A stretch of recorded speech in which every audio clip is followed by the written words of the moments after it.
be I'll sitting here. remind you, yes. You'll be sitting where it says ministers. No, behind them. Should I sit here in front? Please. Okay. No problem.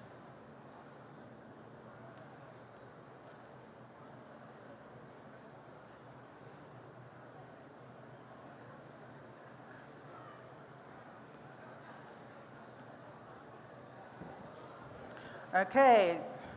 2 minutes, conventional time, where we will start.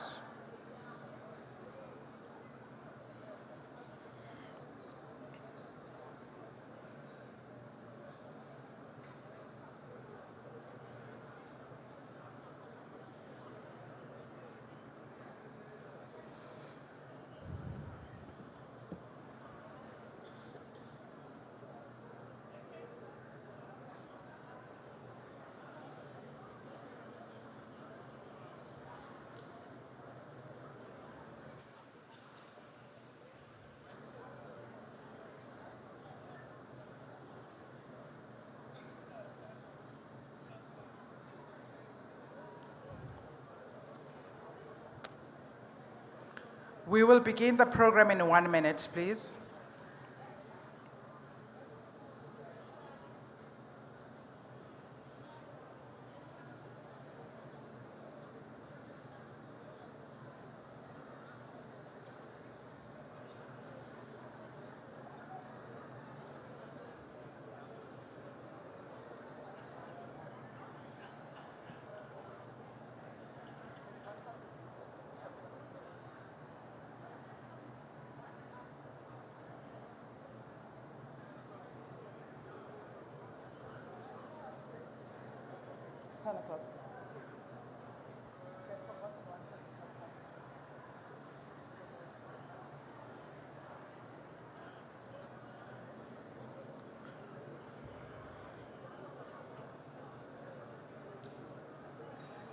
Kate and your team, are we done?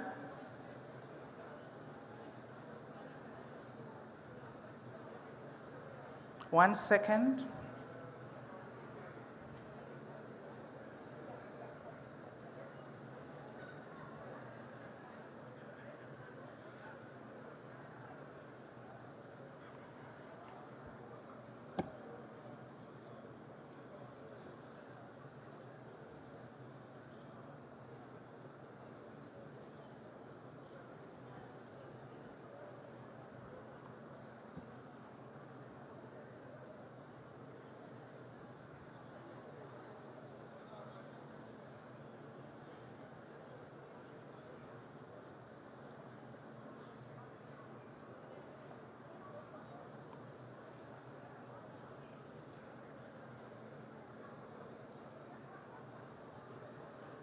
Kate. Ladies and gentlemen, honorable guests, let us begin.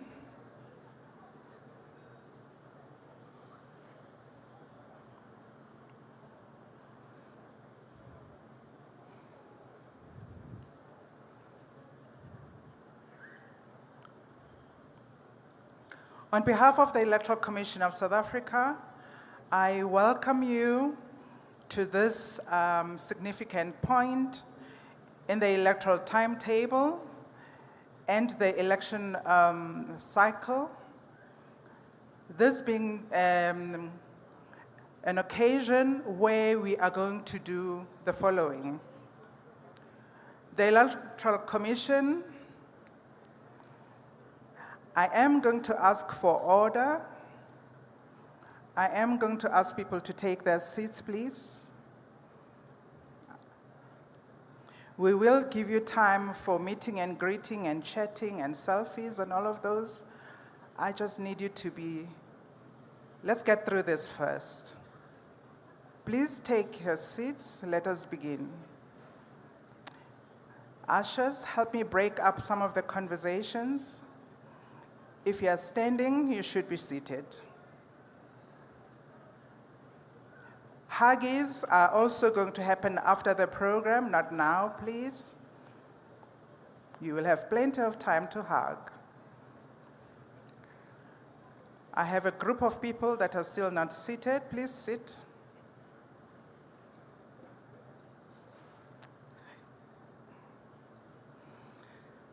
I'm going to start again. This is the last time I begin. Good morning. Good morning to all of you. Good morning to all of those that are joining us electronically and via the waves. The Electoral Commission of South Africa welcomes you to this important event during which we are going to do three things. The first thing that we're going to do, the Electoral Commission is going to brief the nation on our state of readiness for delivering the elections on the 29th of May. Secondly, we are going to take you through the process for designing the ballot paper, and we are going to familiarize the nation with the thinking behind the design of the ballot paper. We are going to have a draw, which is going to determine who is going to be the party or the independent that is going to occupy the first spot on the ballot paper. Thirdly, we are going to invite political contestants to pledge to the Electoral Code of Conduct. They will be given just under 2 minutes to pledge to the code. I'm going to repeat that.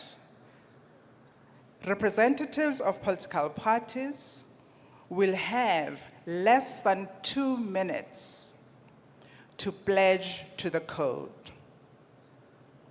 I implore you, representatives of political parties, not to use this moment for political campaigning. If you do, we are going to be here for the whole day, and please don't make me suffer that injustice. So less than 2 minutes, you will pledge your support as required by law to the Code of Conduct. With those few remarks, may I invite all of you to please stand as we sing the national anthem of South Africa.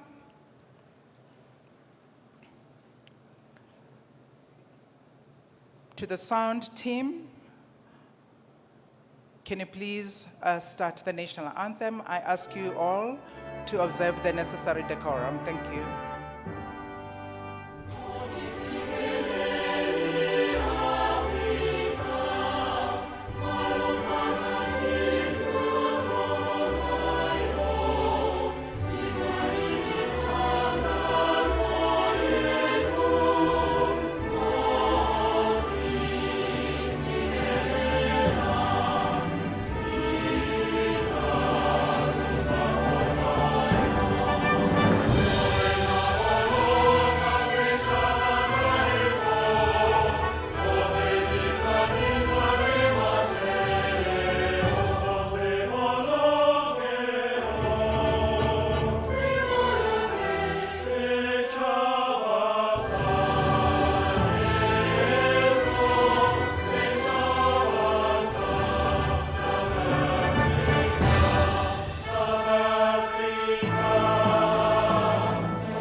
Ask you to remain standing, please, and observe a moment of silence.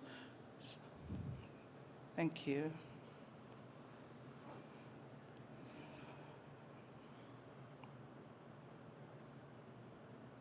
Thank you very much. You may be seated. May I please invite the Chief Electoral Officer of the Electoral Commission, Mr. Sai Mamabulo, to make his remarks, please. Sai.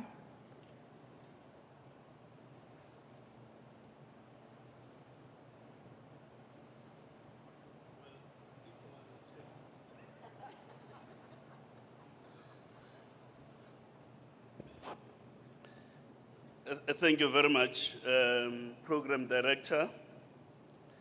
Chairperson of the Commission, Mr. Musotu Moyapia, esteemed Commissioners, Deputy Speaker of the National Assembly, Mr. Lechesa Tsenodi, Chairperson of the National Council of Provinces, Mr. Amos Masondo, Minister in the Presidency, Ms. Kumbuzjo Nchabeni,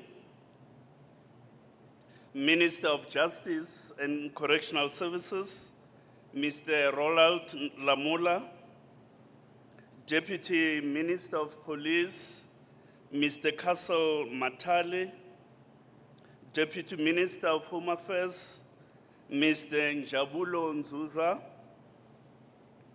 Deputy President of the Supreme Court of Appeal, Justice Ola Peche, esteemed leaders of political parties, former commissioners of the IEC, Dr. Brigalia Bam, Advocate Pensi Tlakula, Ms. Togo Mpumlwana, Mr. Terry Tselani, Justice Tami Makanya,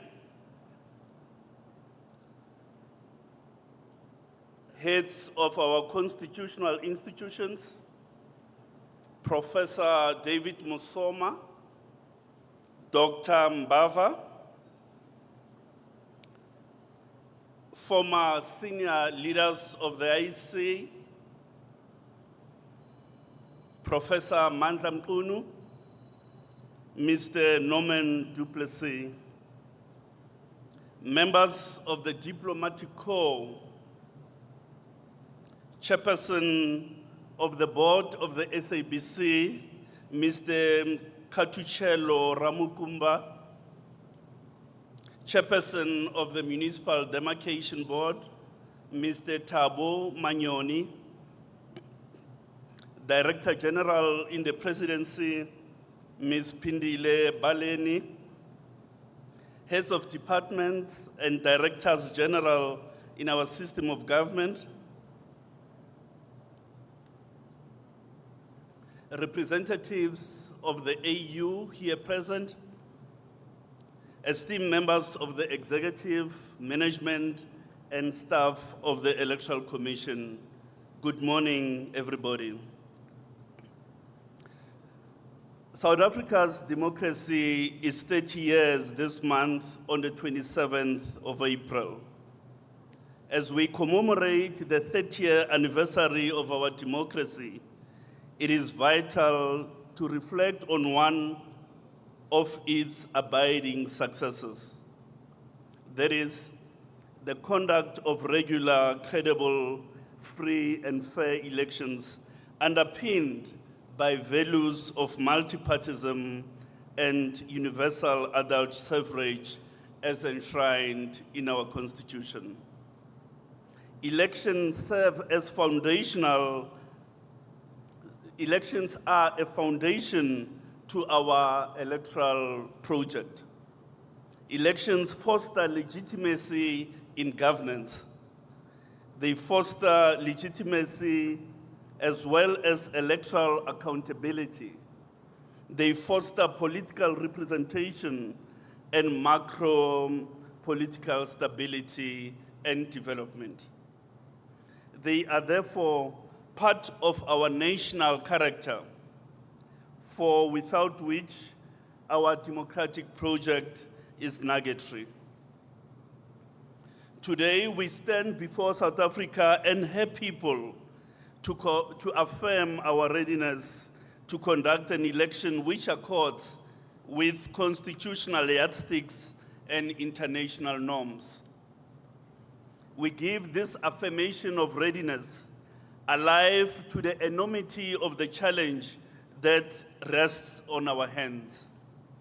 We stand ready to assiduously ensure that we do not let motherland down, for otherwise history will have a deleterious account of our charge of this task. This, ladies and gentlemen, is our readiness report. Following the proclamation of the election day by the President, we published an electoral timetable on the 24th of February. The timetable is an important statutory instrument that guides the performance of various electoral activities. It provides cut-off times for the performance of these important electoral activities. In a sense, the timetable is a statutory guardrail for the preparation of elections. It is a guiding light for electoral preparation. Compliance to the provisions and terms of the timetable is not an option, but such compliance is peremptory for contestants, voters, and the electoral administration itself. At the heart of an electoral enterprise such as ours is citizenship participation. Following 2 rounds of registration weekends and a sustained campaign promoting online registration system, the voters' roll was certified on the 12th of April. The certification of the voters' roll constitutes the edifice upon which a credible election is predicated. The certified voters' roll stands at 27.7 million voters. South Africa has not seen this level of registration since the voters' roll was first established in 1999. Since we launched the online registration portal in July 2021, a whopping 2.4 million voters have used the portal either to register for the first time or to change their registration details. Owing to the efficacy of the portal, the registration of young persons is beginning to show initial signs of recovery. Measured against the estimated voting age population, the registration coverage in the 18 to 19-year-olds stands at 27%, whilst coverage stands at 48.6% in the 20 to 29-year-olds category. Coming off a low registration base, the historical underrepresentation of young persons on the voters' roll is showing welcome signs of amelioration. This can only bode well for the future of electoral democracy in the country. To accord with historical trends, there are more female voters than there are men. 15.3 million voters are female, whilst male voters account for 12.4 million. The provinces of Gauteng and KwaZulu-Natal jointly account for 44% of the voters in the country. Gauteng has 6.5 million, whilst KwaZulu-Natal has 5.7 million voters. The province of the Eastern Cape comes in 3rd position at 3.4 million. In line with established electoral practice, electronic copies of the voters' roll with redacted identity document numbers to align with the National Framework for the Protection of Personal Information has been advanced to participating parties. This will enable contestants to canvass votes, but also to enable them to verify the accuracy of the voter's roll. Consistent with the provisions of the election timetable, on 12 April, we will publish a list of all voting stations as well as their locations. We have now grown the network of voting stations to 23,292. In ordinary terms, this means the Electoral Commission is providing a service at over 23,000 points across the country. This fact and the overriding importance of providing a consistent service at all voting stations accentuates the complexity of the forthcoming election. Voting stations are now contracted with lease agreements concluded with landlords. There are 954 temporary sites where physical infrastructure is not available. Temporary amenities are in the process of procurement to ensure that voters who do use these facilities also vote in circumstances that affirm their inherent human dignity. Hitherto, public education effort has been directed at improving registration levels. With the voters' roll now certified, the efforts will turn to balloting education. In this regard, the effort is about presenting the 3 ballots to be used in the election and what each of these represent, and the eventual translation of valid votes into the 10 legislative assemblies.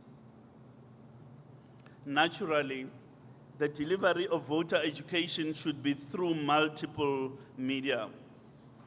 The traditional face-to-face effort is supported by over 2,500 democracy education facilitators who engage with communities in the wards. Radio, including community radio as well as television, are also vital media for delivering voter education. The frequency of our educational material will increase to ensure that every voter is reached before the election. Surely, it would be remiss not to mention social media because a significant proportion of the electorate receive news and engages politically and socially on social media platforms. This, therefore, will constitute part of the mix of platforms to provide voter education and, importantly, animate registered voters for participation in the elections. Thank you very much. I was competing with the environmental element. A credible electoral framework must make provision for those who are in special circumstances. This is precisely because one's constitutional right to vote does not dissipate merely because of special circumstances. Thus, varied mechanisms to access special voting arrangements are availed to the electorate. Special vote applications for purposes of home visits and voting station visits will open on 15 April and close on the 3rd of May. Home visits are intended for those voters who are infirm or otherwise unable to travel to voting stations. Voting station special votes are for everyone who is unable to attend to their voting station on election day. Special voting will be conducted on the 2 days preceding election day. Furthermore, special votes will also be administered at diplomatic missions of the Republic. As matters stand, 58,000 voters have registered on the international segment of the voters' roll. These voters will be provided for at the diplomatic missions of registration. South Africans who are registered on the local segments of the voters' roll, but who may be temporarily absent from the Republic, have an opportunity to notify the Commission of their intended absence and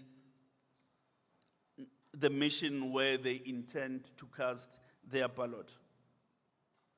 Such notifications must be lodged with the Chief Electoral Officer by the 22nd of April. As of today, 9,100 South Africans who are going to be outside the Republic have submitted such notifications. This special voting will happen at missions about 10 days ahead of general voting in the country.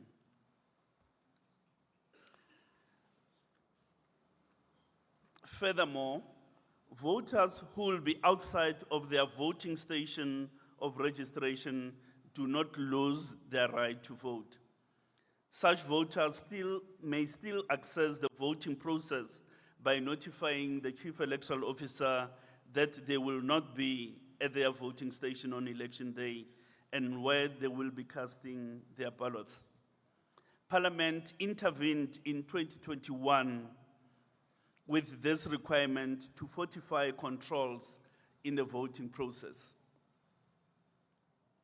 Previously, you could just rock up essentially at any voting station. On this occasion, Parliament has provided that you access that voting opportunity by way of prior notification. And those notifications will close on, or rather the opportunity for those notifications will close on the 17th of May. The modalities for notification include physical forms at the local office of the Commission or online on the website. As of today, just under 20,000 notifications have been recorded. In line with the dictates of the timetable, the close of nomination of candidates was on 8 March.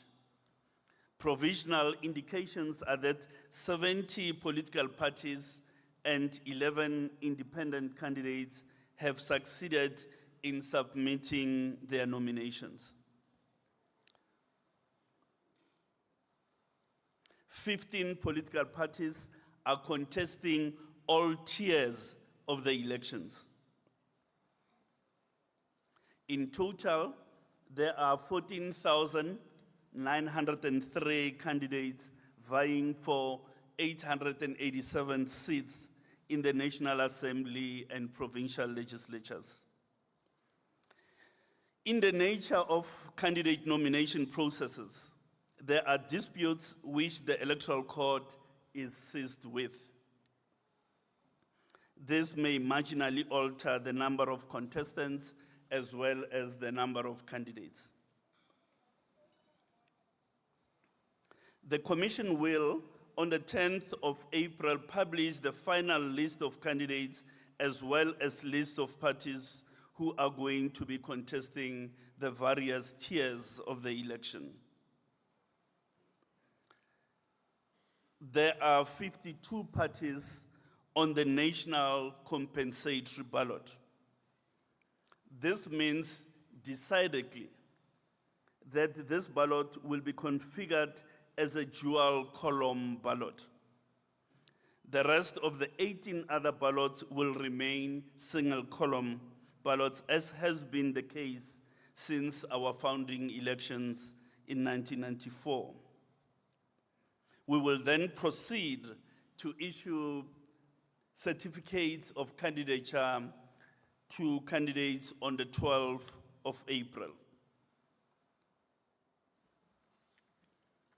The conclusion of the candidate nomination process on 10 April will enable the intractable task of printing ballot papers for the election. In this election, there's going to be 19 different ballot configurations. As indicated, there will be one national compensatory ballot, or what we refer to as the PR ballot, 9 different province to national ballots, or colloquially regional ballots, and a further 9 different provincial ballots. Needless to say, the ballot paper is the ultimate resource for recording the voter's choice. It must thus be produced so as to facilitate the choice of the voter rather than befogging that choice. The Commission will be printing approximately 30 million ballots for each of the 3 ballot types. This enormous task, which includes printing, stitching of the ballots into books of 100, and accurately labeling, must be completed within a 30-day window period. Over 95% of logistical supplies for the elections are already at hand. An election is obviously a logistical undertaking of serious proportions. We are thus in the process of distributing 1,873 tons of material between our different warehousing and storage facilities across the country. An election is about systems, the law and processes, as it is about people. We are in the final stages of appointing 202,000 voting officials who will discharge the responsibility of administering the electoral process in the voting stations.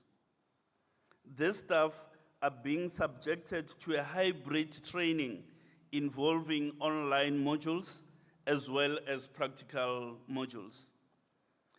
Cumulatively, this training endeavor is intended that staff have an appreciation of the impartial execution of their responsibility, as well as competency in administering the voting process. In order to improve the quality of the counting and the completion of result slips, the Commission is instituting a new category of staff who will support the presiding officer during the counting process. The recruitment criteria for this staff is slightly different from the rest of other staff, as high levels of numeracy are mandatory. 3 such staff are being appointed for each voting station and each substation where we operate a voting center. The media remains a key cornerstone of credible flow of information during the electoral process. We implore journalists and community reporters to report truthfully, ethically, and professionally without fear or favor. Let your news items promote electoral democracy and political stability in the country. The professional and ethical conduct of those in the media is even more important in these days of disinformation, misinformation, and other digital harms. We urge political role players to respect the vital role of the media in the information ecosystem. The safety of journalists is our joint responsibility. For without a well-informed citizenry, our desired objective of a credible election is rendered a nullity. We urge all citizens not to contribute to creation of stability by participating or perpetrating digital harms. Citizens, when they participate by distributing what is not true or factual or even verified, they perpetuate disinformation on their social media accounts. It is important to know that this may cause harm to other human beings and vitiate the credibility of the electoral process. This caution is even more apt for those of us in the service of the Electoral Commission. For every word we utter and every post we place has ramification for the credibility of the electoral process. So as members of staff of the Commission, we need to be absolutely circumspect in the manner in which we use social media platforms. Except that when Arsenal has won, you may post. More importantly, political contestants must not be the generators of false information that may cause harm to the credibility of the process.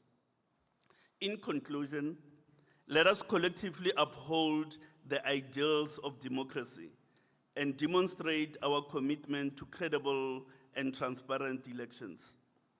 As leaders of political parties and as citizens, let us lead by example, fostering an electoral environment characterized by trust, integrity, and respect for all. For its part, the Electoral Commission commits itself to pronounce an electoral outcome rooted in the choices of the South African voters. As with any electoral contest, the choice of the voter is paramount. And it is that choice of the voter that the Commission commits to pronounce as an electoral outcome. Ke a leboga.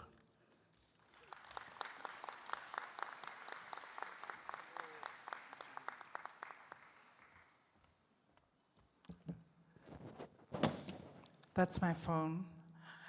Thank you very much, CEO. When you were acknowledging our guests, we omitted one person, Deputy Judge President of the Gauteng High Court, Judge Aubrey Lidwaba. Our apologies, sir. It doesn't lessen how much we value you. With that remark, may I please invite the Chairperson of the Electoral Commission, Mr. Msutu Miepa, to make his remarks. Thank you very much.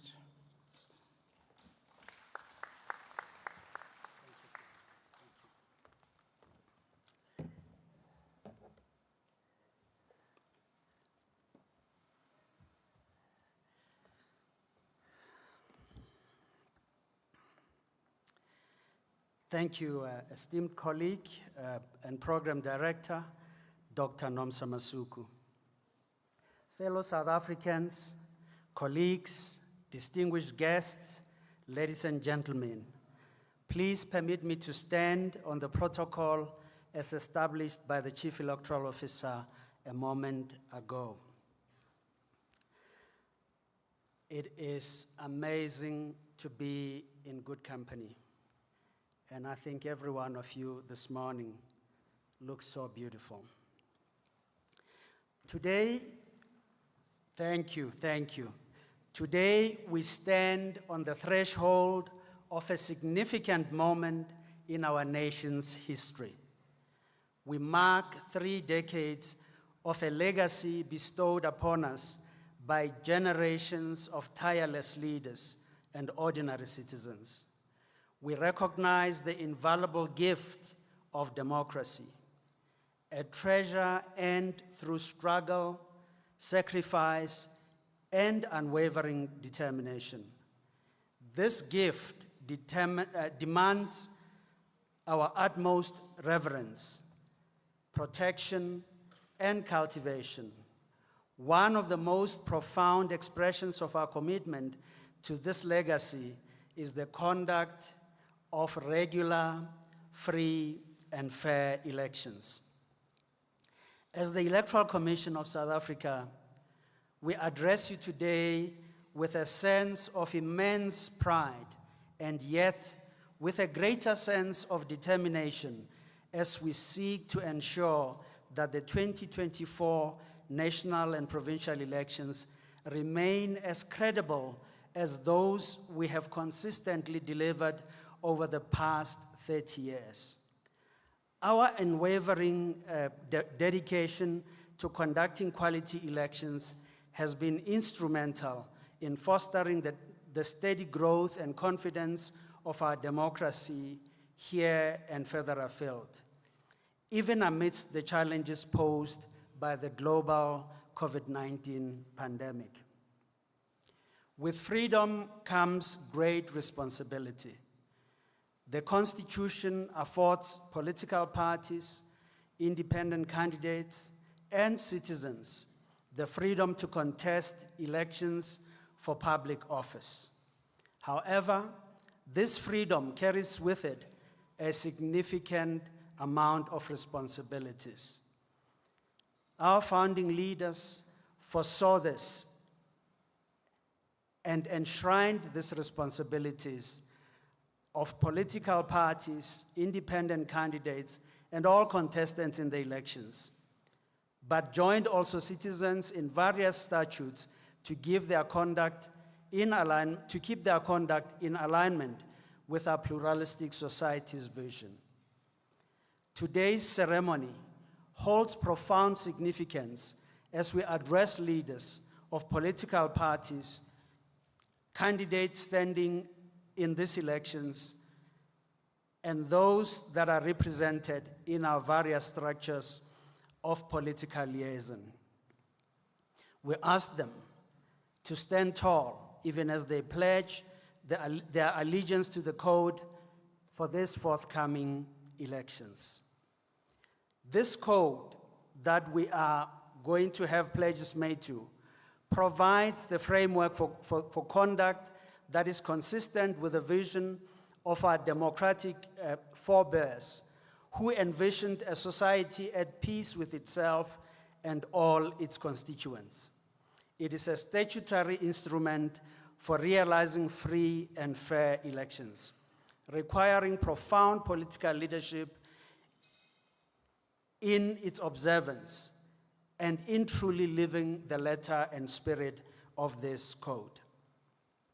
As leaders, we bear the responsibility of guiding our nation towards a vision of peace and tranquility, one that will bring to our nation great success and dignity. While the leaders present here today represent a fraction of the 325 political parties contesting elections, each party, regardless of size, representation, as well as the independent candidates participating, must adhere to the code that is prescribed. They must commit to the principle of free expression and democratic debate. They must recognize the authority of the Commission in the conduct of these elections. Beyond adherence to the code, parties, candidates, citizens must alike actively promote the awareness of this code and support efforts to educate voters.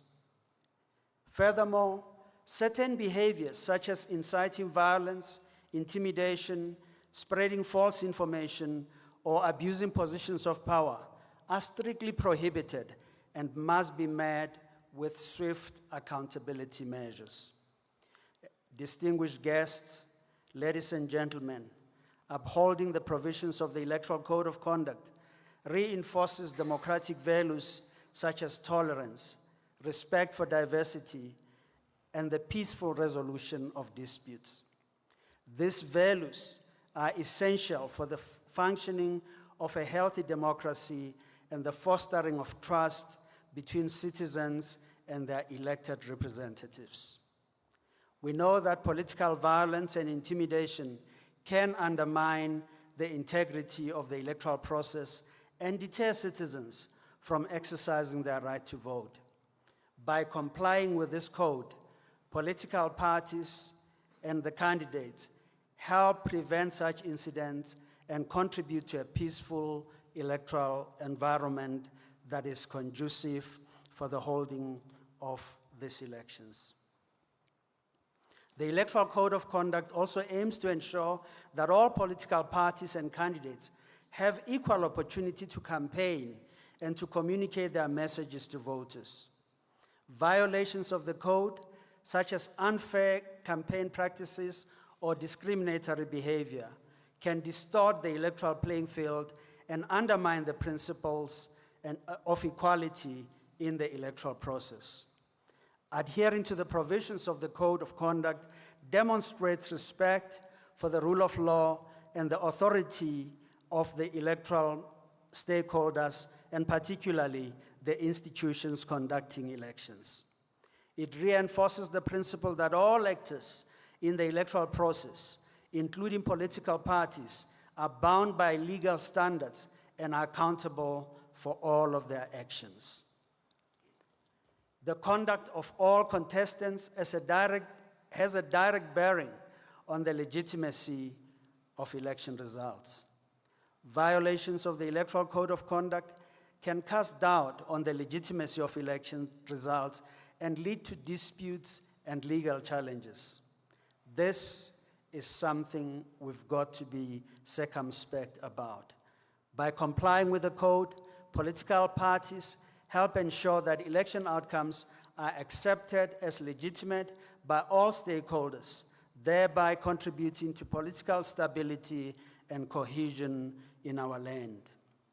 Distinguished guests, ladies and gentlemen, the rule of law is essential for the functioning of a democratic society, as it ensures equality, protects rights, limits government power as may be necessary, provides legal certainty, facilitates access to justice, preserves democracy, and promotes social cohesion.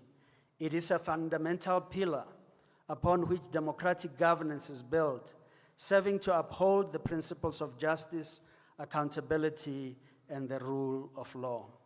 Accordingly, it is important that those who violate the code are held accountable and that justice is achieved for millions of voters. The Electoral Court has jurisdiction on these matters and will be adjudicating electoral disputes and complaints related to the infringements of the Code of Conduct. Violations to the code can result in legal consequences, including fines or imprisonment. Adhering to the code reduces the likelihood of facing such penalties and reinforces the accountability of political parties and candidates. In the light of the rise of digital disinformation, the Electoral Commission, in collaboration with Media Monitoring Africa, has established an online reporting platform called or known as the Real 411.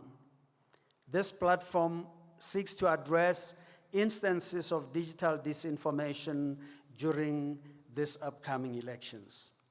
As we forge ahead towards the 29 May elections, the Commission assures you of its readiness, having certified the voters' roll and published the list of candidates. With a breaking number of candidates and an unprecedented number of voters enrolled on the voters' roll, as the CEO indicated, we are poised for an exciting election in our time. We must take every opportunity to make that election as credible and as peaceful as possible. I implore all participants to uphold the integrity of our democracy, respecting the rules set forth in the Code of Conduct and ensuring that a conducive environment for campaigning is attained. It cannot escape all of us, and it cannot be in the name of some of us. In closing, I urge all South Africans to cooperate with the Commission and its officials at every polling station and exercise restraint in ensuring that every voter has the possibility to vote in dignity, with their rights protected, with pride as we celebrate 30 years of our democracy, and a great sense of responsibility to the future we owe to generations behind us. Our democracy is in our hands. Let us cherish it, let us protect it, and let our voices be heard through the ballot box.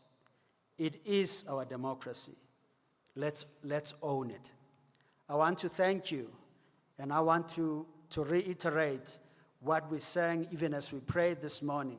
May God bless South Africa. Nkosi sikeleli Africa. Thank you indeed.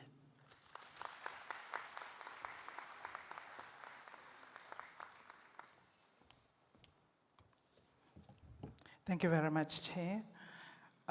To my fellow commissioners, I didn't introduce you. I hope you don't feel slighted by that omission. The nerves of quieting this august room made me forget to introduce you. Let me quickly just tell everybody who your commissioners are in case you've forgotten. The chairperson of the Electoral Commission is the one that has just vacated the podium, the lectern, and sat down. The vice chairperson of the Electoral Commission is Ms. Janet Love. Janet? Thank you. There is, thank you, as the law requires, the commission has to have a judge, and that judge is Judge Daya Pillay, judge. And then there is Commissioner Glenton Vumamashinini, who is also a commissioner. And I am the fifth one, who is also your continuity announcer. Oh, and my name is Nomsa Masuku, as they are telling me to tell you. And then, of course, the Chief Electoral Officer, you already know him, but let me not assume he's Simon Mabulo. You see him every time. You know him because he's got bloodshot eyes. He never sleeps. So there we go. That's how you know who you're dealing with. Thank you. We have taken a bit of a departure from past practice in such ceremonies because of the change in the electoral system. I have been asked to read to you the thinking behind the design of the ballot paper. It will sound a bit heavy, but it is English. I will try as best as I can to read in such a manner that you can understand. And I'm sure that our team are going to place those principles on our website should you need to refer to them. This is important, ladies and gentlemen, because it is usually a source of angst for the Electoral Commission, how we decide what the ballot paper looks like, and also how we decide who makes it on the first board. So here we go. Section 68 of the Electoral Act provides in peremptory terms, that is not open to appeal or challenge, terms that the Commission must determine the design of the ballot papers to be used in an election.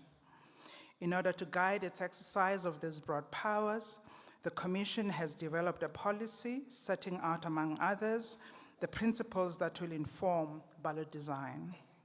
When the Commission designs the ballot paper, its foremost occupation is how to make it as easy as possible for the voter to identify the party or candidate of his, her, or their choice.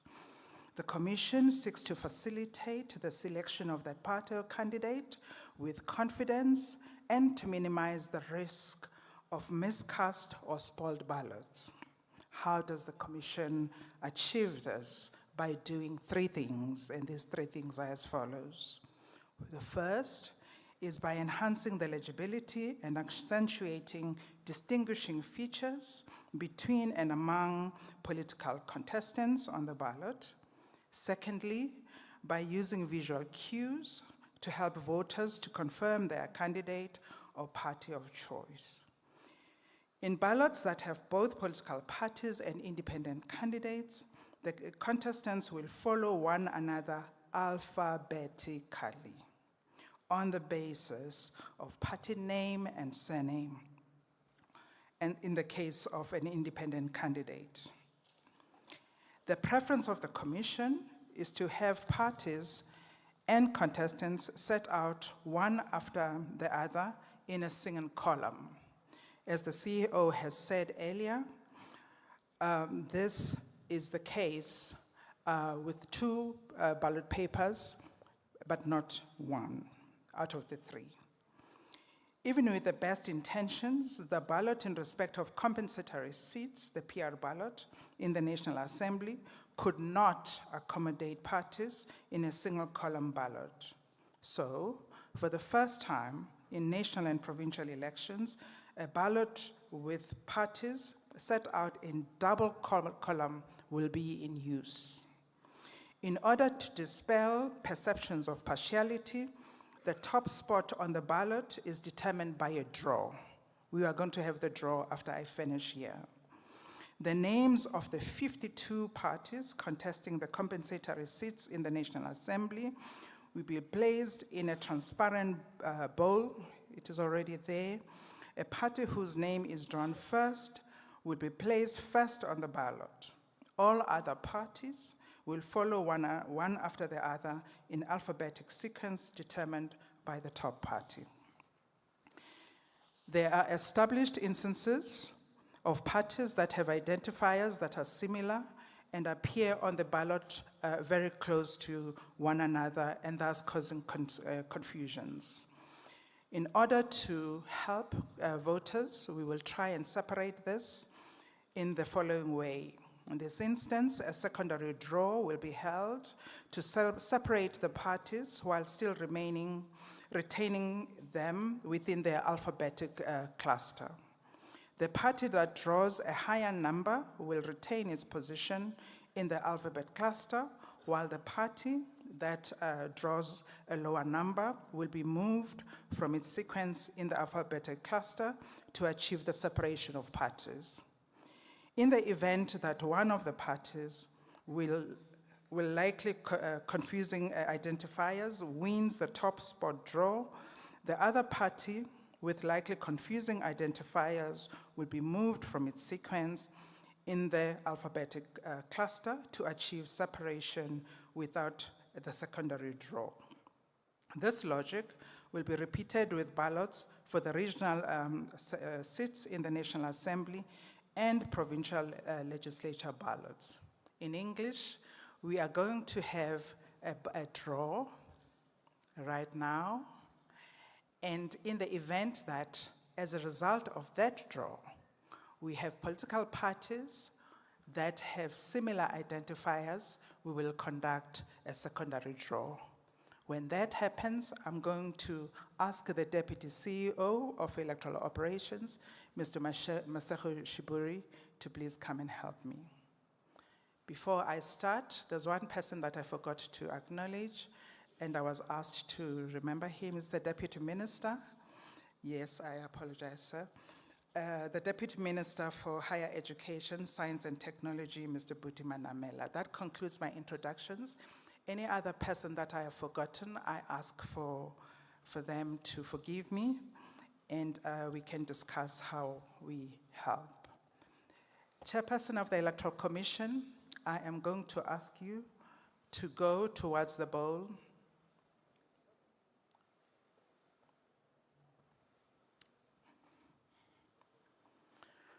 And to conduct the draw.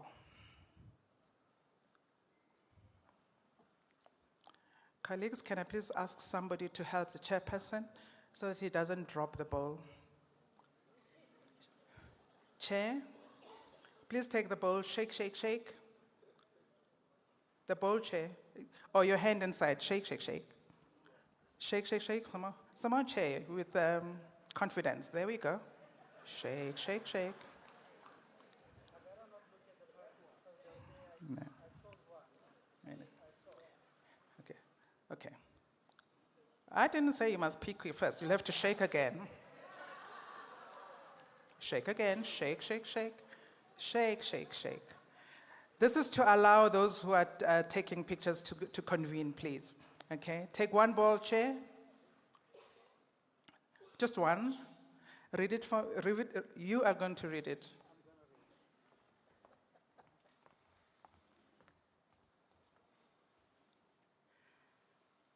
This reads as follows. Independent Zaki Ahmad.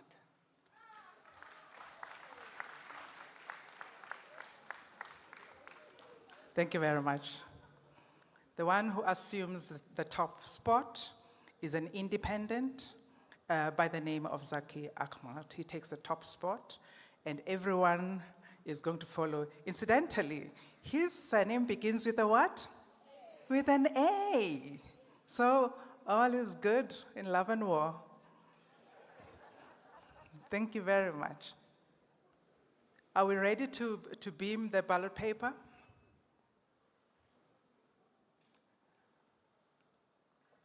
No. Talk to me, DCO.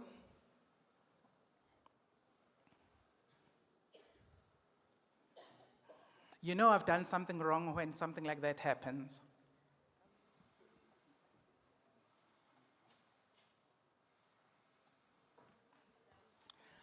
Okay. Here's the good news. Apparently, independents were not supposed to be in the bowl. So, they are in the bowl. So, Chair, I invite you to do another shake, shake, shake.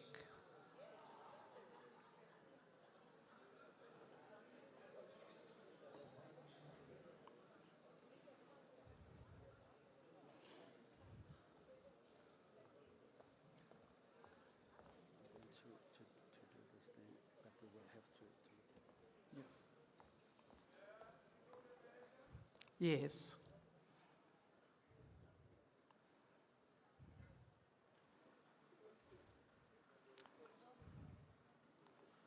Sir, would you like to come to me?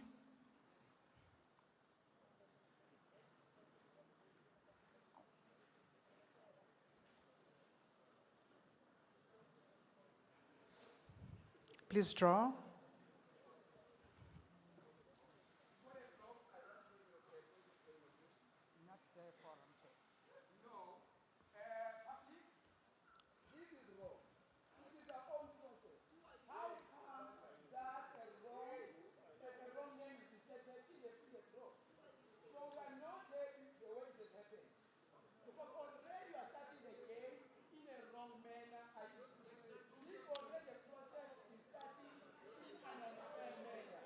Thank you, Chair. Thank you so much, sir.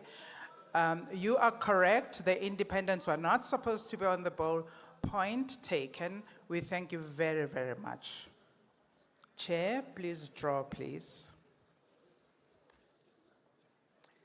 Make sure it's a political party, please.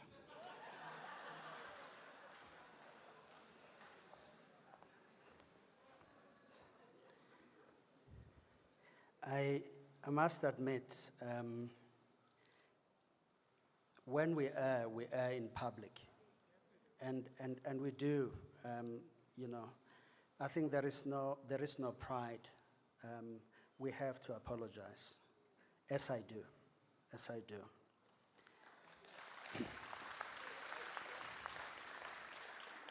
I thank you for your understanding. My left hand picks up A's all the time. This one reads Alliance of Citizens for Change. That's the draw.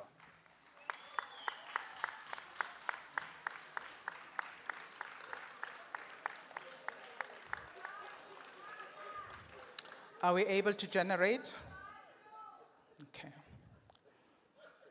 The first spot is going to go to Alliance of Citizens for Change.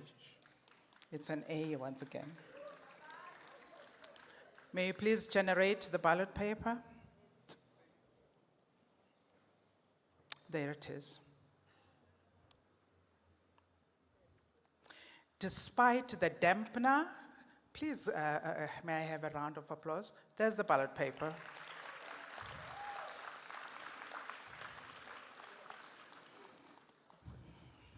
Thank you very much.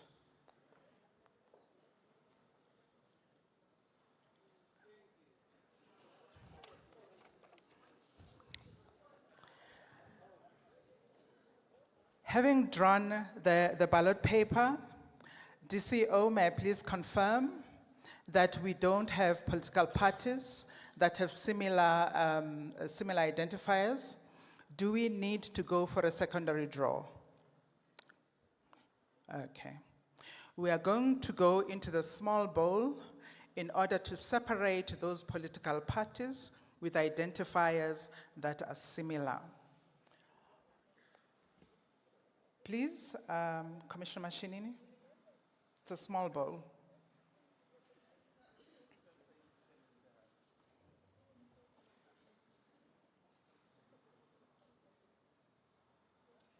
The small bowl is over there.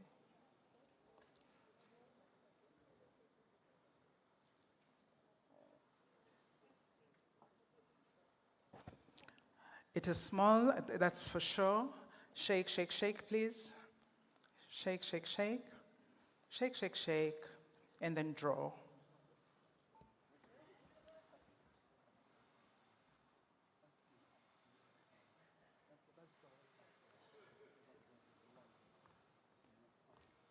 Okay, thank you. So I must call them? Okay. AIC and the ANC, please. May I ask you to go to the small bowl and pick a number. Whoever chooses the higher number is the one that is going to move. ANC and AIC.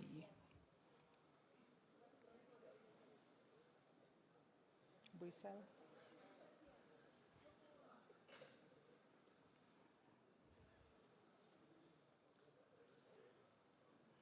AIC and the ANC.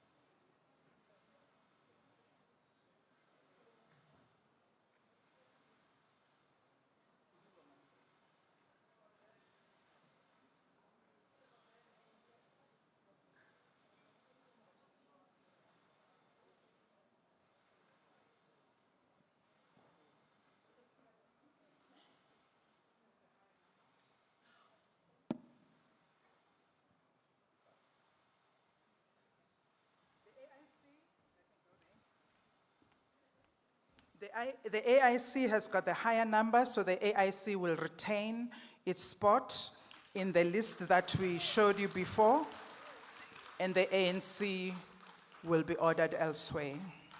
Thank you very much. That concludes the draw.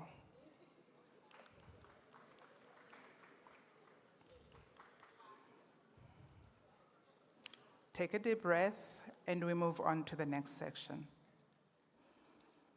In the next session, it is the actual signing of the Code of Conduct. I'm going to invite Justice Pillay, Judge Pillay, to please take a seat over there. And I hope there's a pen for you, Judge. You've got a pen? Okay. Please, Judge, if you can go over there. I am going to call 5 political parties at a go. And if there are people that you need to take photographs, please line them up for you. And here we go. The first 5, Abantu Batu Congress. The second, Able Leadership. The third, Action Alliance Development Party. The fourth, action essay. The fifth, Africans reclaim.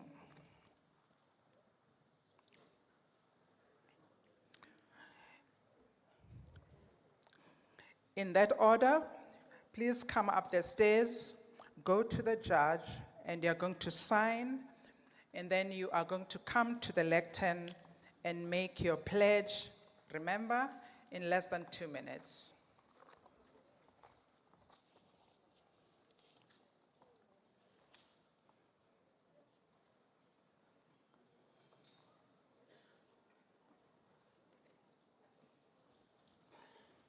Thank you.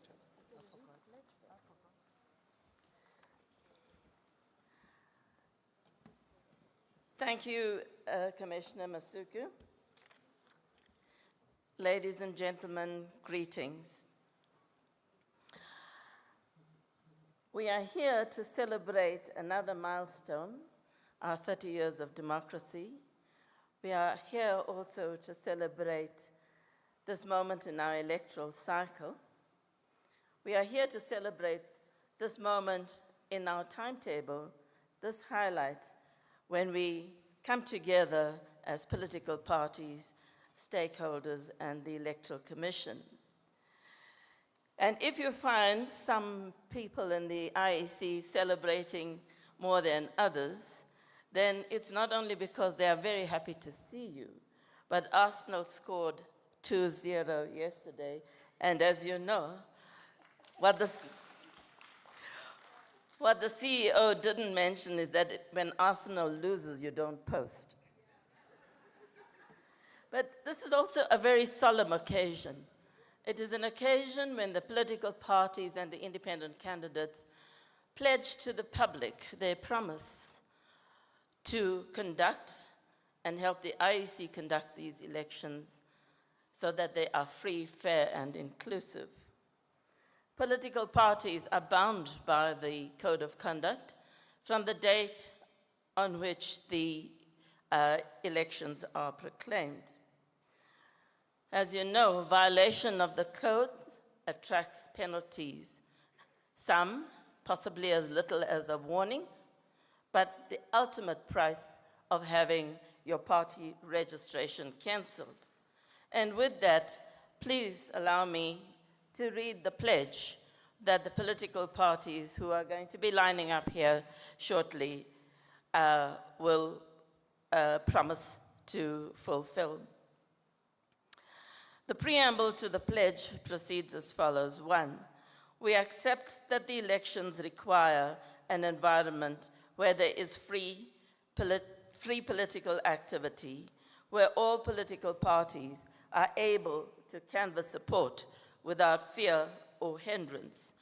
2, we recognize that democracy development in our country partly depends on the ability of voters to hear different political opinions and thus enable citizens to exercise the franchise on an informed basis.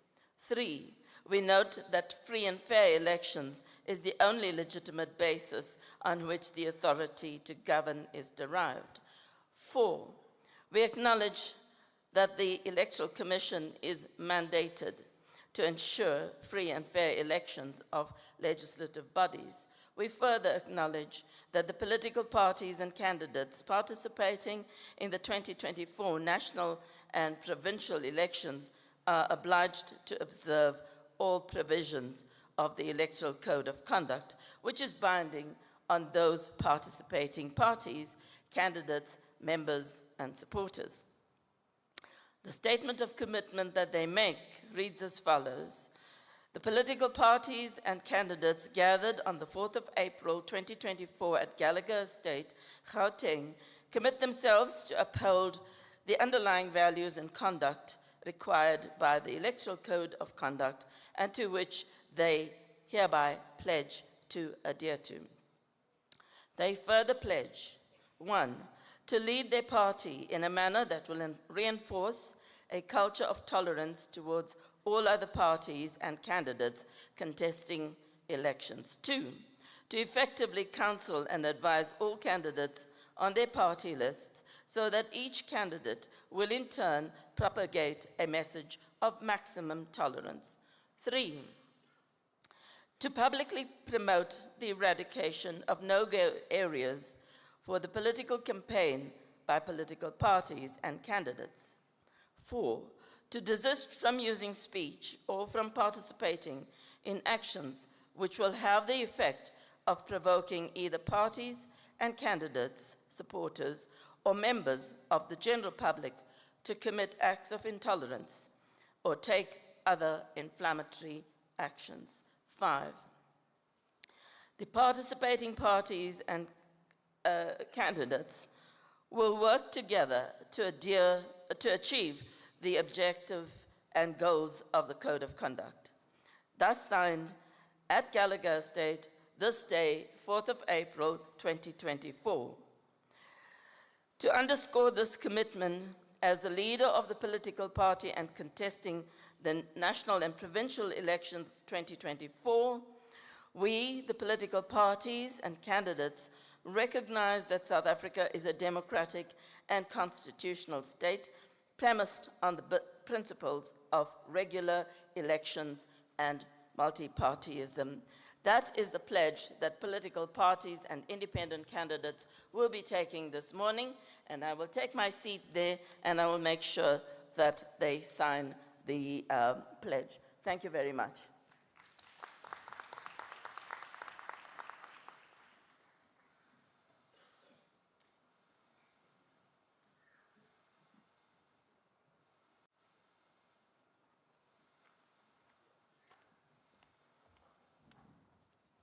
Abantu Batu Congress, please approach the judge.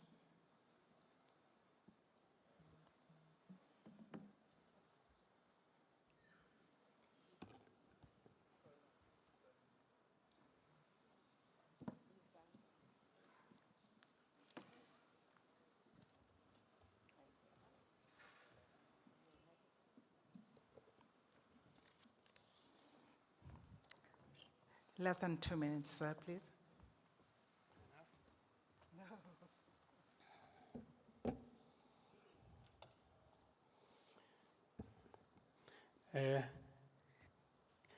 Good day to all of us. Abantu Batu Congress APC is honored to participate in this event, extending a special salute to our revered Queen Mojaji and cherished kingdoms and rulers whose lands were unjustly taken by the colonizers in 1652.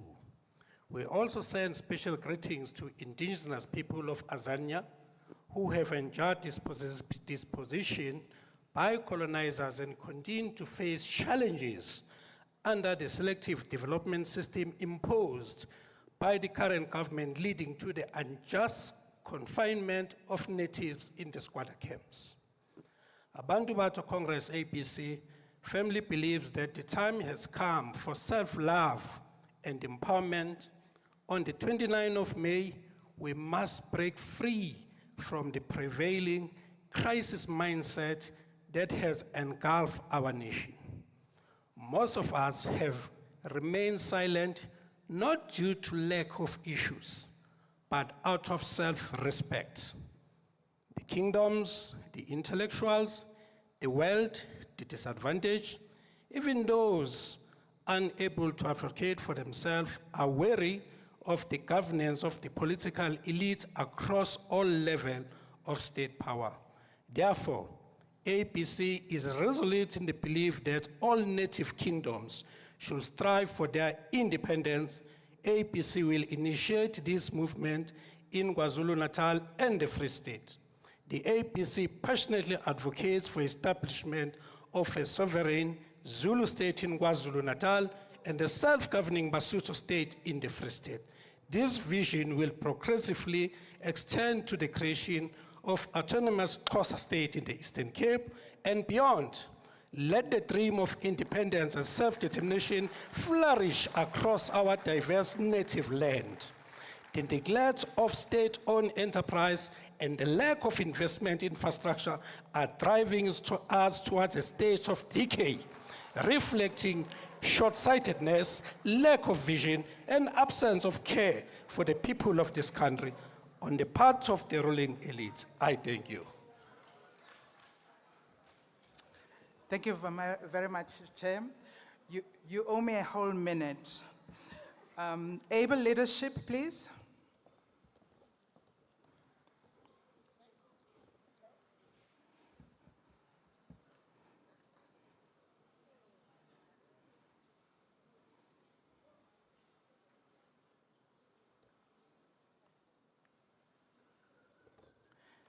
Less than 2 minutes, sir, please.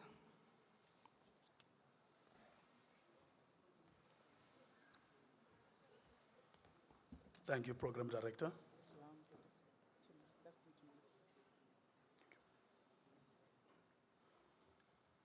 I stand right here, standing in the boots of our leader, Dr. Tinyiko Kosa.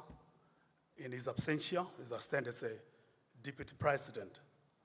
And as able leadership, we are the people that believe in good governance, and we talk about accountability, we talk about efficiency, and that's actually what the government of the people should do. These are only two that I've mentioned. There are many, as I'm limited actually by the time. As able leadership, we take this opportunity for all political parties to come here and sign the code of conduct. That's very important because we are starting to see the change in South Africa where politics is getting down even into the grassroots, where people start to understand that a political party should not have the place where others do not have the place in their place. What I mean is, in those olden days, you'll have the no-go areas where certain political parties won't be allowed to participate or to campaign. So this is actually very important as people start to understand that these are supposed to be the fair elections and free and credible by means of allowing every political party to play the part and to talk to them about what they think they've got actually to give to South Africa as the whole. And this is actually what we support as able leadership, and we say, we will treat everybody with kindness, we'll treat everybody with respect, because that is what everyone should be granted to, as this is their rights. Thank you so much.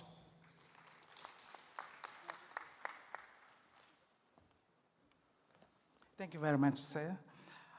Action Alliance Development Party, please.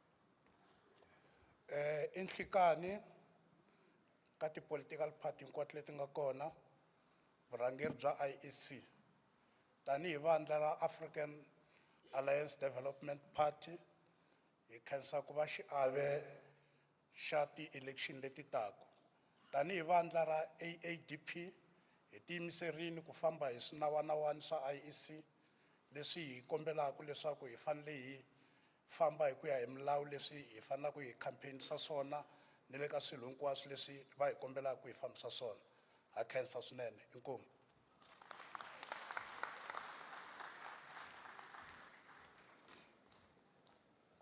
Thank you very much, sir.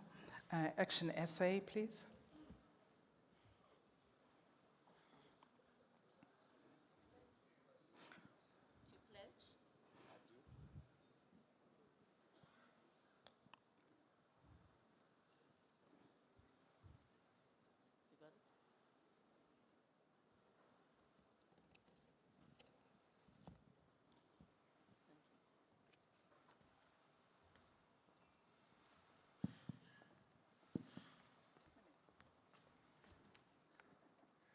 Yeah, on behalf of thousands of Action SA activists around the country, I affirm Action SA will abide by the National Election 2024 Code of Conduct and work together with the IEC to ensure free and fair election in our country. I'm excited about the upcoming election this is the first one that as an opportunity the Action SA is participating in. On the 29th of May, we will put behind us the failed politics of the past and take action to vote on an alternative that will put the interest of South Africans first. The voters' roll alone, as you are aware, grew by 1.2 million people, voters in the past year alone, surpassing 27 million for the first time, highlighting the desire among every South African to take action to fix South Africa. Action SA looks forward to taking action alongside millions of South Africans who loved our country to fix it in the weeks ahead. But we remain vigilant to ensure that the rights of voters are always protected as required by legislation. It is only through taking action that we can fix South Africa. And alongside millions of South Africans, we will take action at the ballot box on the 29th of May, 2024. I thank you.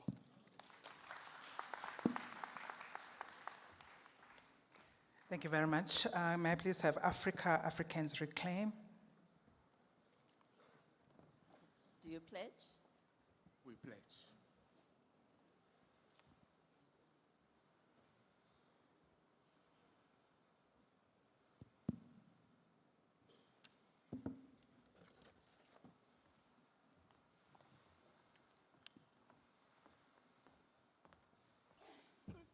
Thank you very much.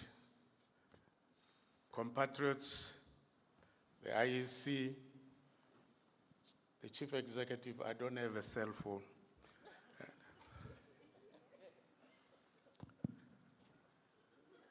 Compatriots, we, Africans Reclaim, AAR, stands here today to tell you that we are an organization which understands the problem we face in our country, who understand the nature and magnitude of the problem. And we know our country faces a crisis. And history teaches us that no crisis can be sorted out by anything except a well-designed and considered plan. History teaches us that you cannot go out and promise without a plan. AAR, therefore, tomorrow on the 5th of April, at Bramfontein, in a hotel, the Pactonian Hotel, is going to unveil the National Master Plan for South Africa to survive the crisis. We call on all of you, no exception, to forget your manifestos and follow the plan. Thank you. Thank you very much, Sam. May I please have the next five? It's Africa Restoration Alliance, African Christian Democratic Party, African Congress for Transformation, African Content Movement, African Heart Congress. Those five, please.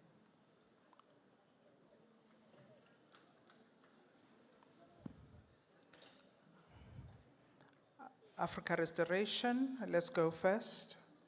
Alliance.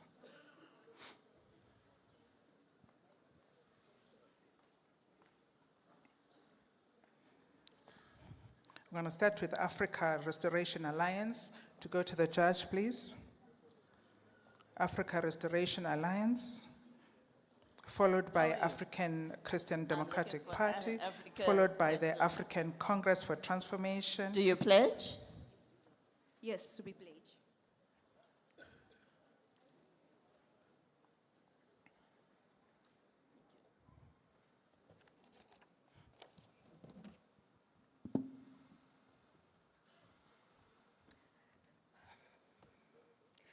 I would like to greet each and everyone here today, each and every political party and also the Electoral Commission.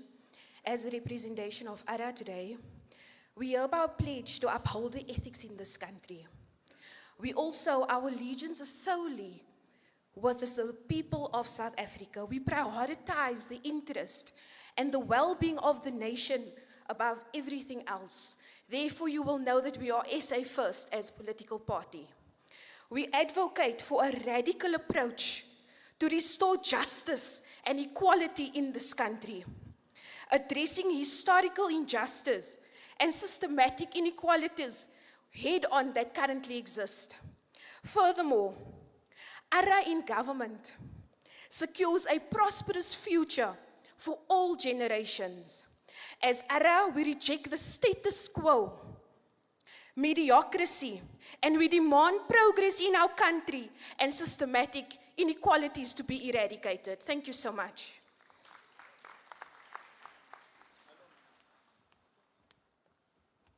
Thank you very much. May I please have the African Christian Democratic Party, please? Do you pledge?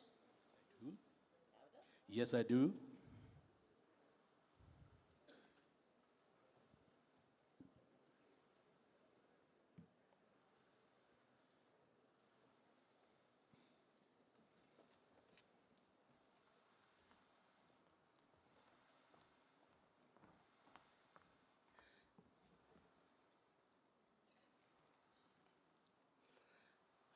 Program Director, Dr. Masuku, IEC Chairperson, Mr. Musutu Moepja, and all other esteemed IEC commissioners, leaders of political parties, members of the media, ladies and gentlemen. It is my honor and privilege to pledge on behalf of the African Christian Democratic Party that we will abide by the Code of Conduct in all activities related to the 2024 elections. It is natural for the ACDP to agree to sign a Code of Conduct because we believe in public order and exemplary conduct. We acknowledge that one of the obligations of the Code is that political parties should publicly commit to uphold and promote the provisions of the Code of Conduct, which we are doing today. The ACDP is of the opinion that at the top of our Code of Conduct should be respect, which has to be observed by all at all levels. The first level should be respect for God. Secondly, respect for self. Thirdly, respect for one's neighbor, meaning respect for other people. And lastly, respect for property and infrastructure. In conclusion, I want to echo the words of the IEC CEO, who encouraged us all as a collective to commit ourselves to uphold the ideals of democracy, and to this, the ACDP commits. Thank you.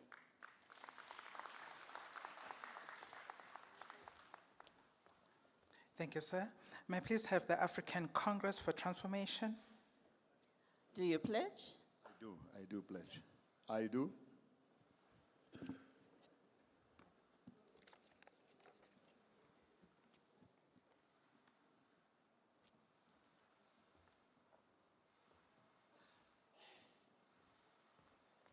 Re ke le dumedise kaofela ke hlomphele IEC rona re le mokgatlo wa ACT African Congress for Transformation re a itlama hore re tla sebetsa mmoho le mekgatlo yohle ho etsa bonnete ba hore ho na le botsitso dikgethong tsena tse re leng ho tsona hobane ba tlileng pele ba e lwanetseng tokoloho ba lwanetse freedom of association, freedom of speech, freedom of choice. Me ba ahi ba South Africa le montsena tse 30 ba na le yona tokelo ya ho ikgethela mokgatlo wa o ratang. Re a itlama me re a utlwisisa hore se IEC e batlang ho se fihlella. Re tla sebetsa mmoho le yona me re a tshepa hore IEC jwale ka e tsamaisitse dikgetho dilemo tse 30 tse fetileng ka tsela e tshepahalang. Re tshepa ba tla ne ba di tsamaise ka tsela e jwalo. Re a leboha African Congress for Transformation.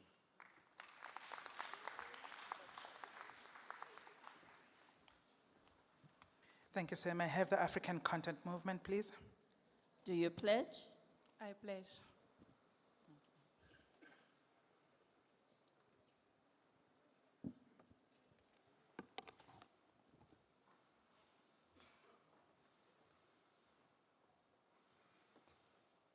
Ha ke dumedise batho bohle ba bokaneng tsatsing le ka kwano. Ke lebitso ke ntswa ke Makgalemele, hereby representing the African Content Movement President Hlaudi Motsoeneng, who was unfortunately could not join us today. Chairperson, as the African Content Movement, we pledge to respect and abide by the IEC Code of Conduct. And we also plead to South Africans to vote for changes in the upcoming elections. We all know that under the leadership of Hlaudi Motsoeneng, the SABC, all people were being taken care of, and he then implemented the 90% local content. He was then taken for granted for that. As we speak now, the artists tsa rona tsa South Africa, they are suffering. Ke nako jwale ma Afrika Borwa hore ka di 29 tsa May re etse a wise decision. E se le nako e telele re phela ka tlasa mmuso wa kgatello. Future e matsohong a rona. Ke a leboha.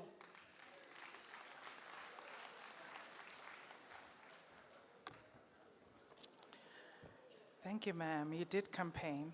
African Heart Congress, please. Do you pledge? Yes, I pledge.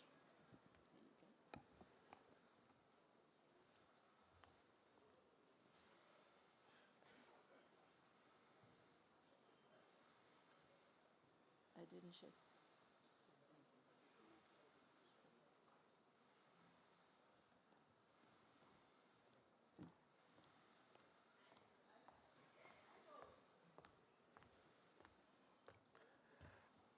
Thank you very much, Program Director, the IC Chairpersons, members of the media, leader of the political parties, traditional leaders, and the lovely South Africans.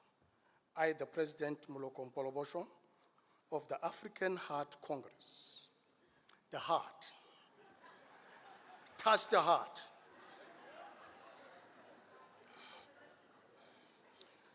I hereby comment and pledge to the IEC Code of Conduct for this historical election in 2024. I pledge for peaceful and free and fair elections. Program Director, please, I will give you my full on the 1st of June, democratically elected a president of the Republic of South Africa, which will be me. I will say people's issues must be heard, people's issues. Dilo tsa batho ha di kwagale, dilo tsa batho. Thank you very much.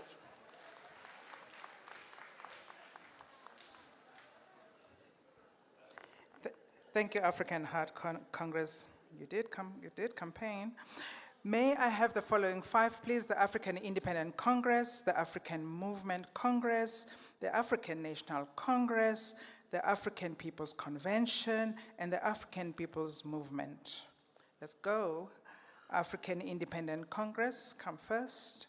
African Movement Congress, African National Congress, African People's Convention, African People's Movement. In that order, please.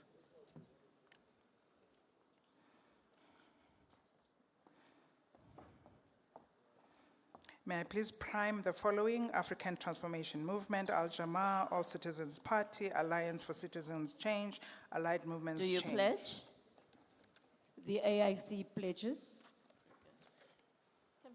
Excuse me?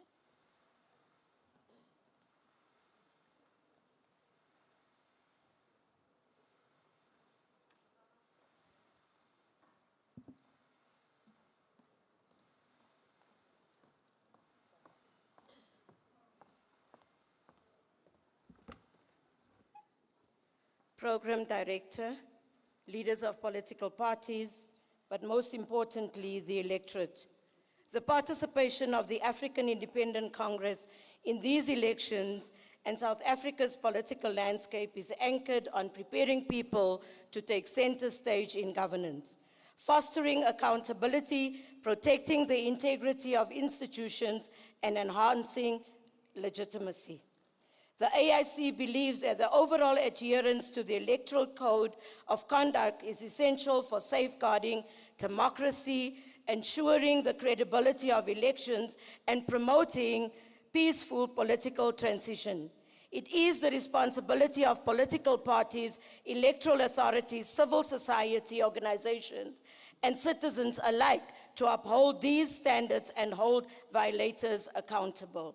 Ensuring fairness, Electoral Code of Conduct establishes rules and guidelines that promote fair competition amongst political parties. Adhering to this code helps prevent unfair practices such as bribery, intimidation, or fraud, which could undermine the legitimacy of the electoral outcome. Protecting democratic values, democratic elections are founded on principles of free choice and representation. By following the Electoral Code of Conduct, the AIC will demonstrate its commitment to upholding these democratic values and respecting the will of the electorate. On the 29th of May, the AIC will charge forward in championing the dreams and aspirations of South Africans. I thank you.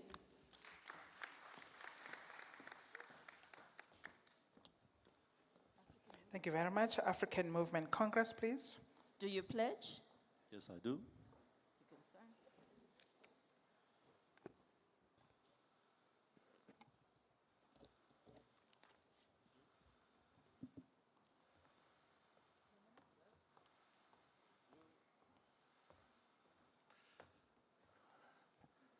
My name is Roy Mudley.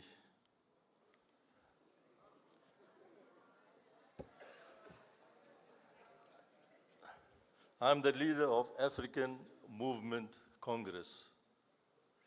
African Movement Congress is the only party that can change the minds of South Africans. Believe me or not, we have the solution for load shedding. And we have the evidence, and we're able to prove that. No other party has the solution, but we have the solution. We also have the solution for water crisis. If you give me an opportunity, I'll be able to prove. We've been trying to prove this concept, gone over a year, but we're still trying. We can rescue the economy. Only African Movement Congress can rescue the economy. The people of South Africa, they must not blame the previous parties for what is happening right now, because you blame themselves, because they put the party there. They voted for the party to get in there. But now is the time for them to make the change. If the voter applies the mind and put the cross at the right place, the country will change. Come 29th of May, the voter has the power to change this country. The voter has the power to rescue South Africa. They must apply the mind. They must not apply the mind for popularity. Who's famous? Although I am, but they need to make the right choice. The only choice they have to rescue the economy is African Movement Congress. That's the only choice. Thank you. Thank you very much, sir. You did campaign. African National Congress, please. Do you pledge? Yes, we do.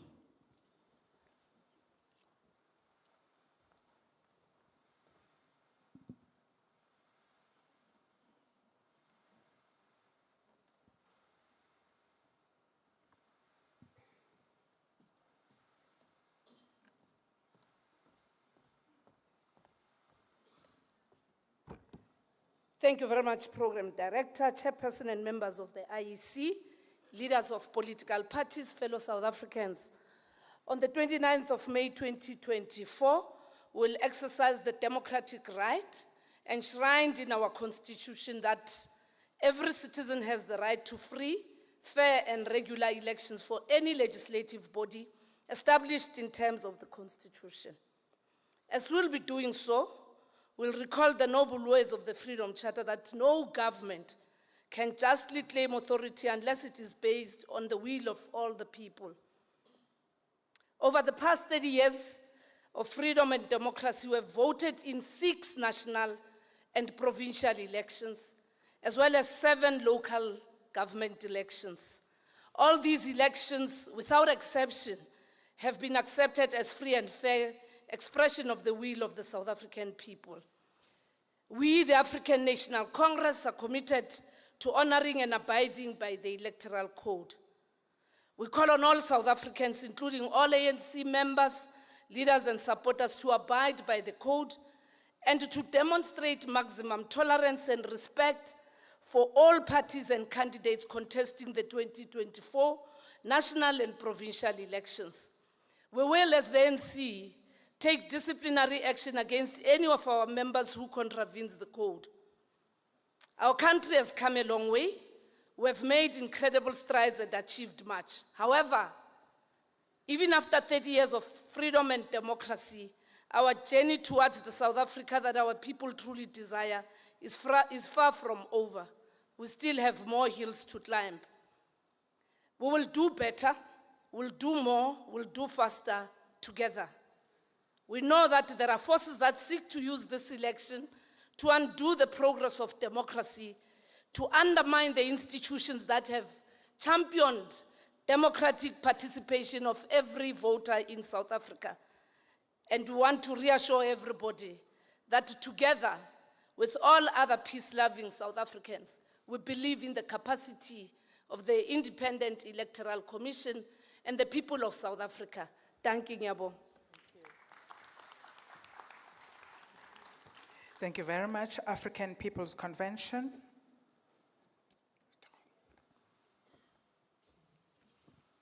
Do you pledge? Yes, I do. Thank you.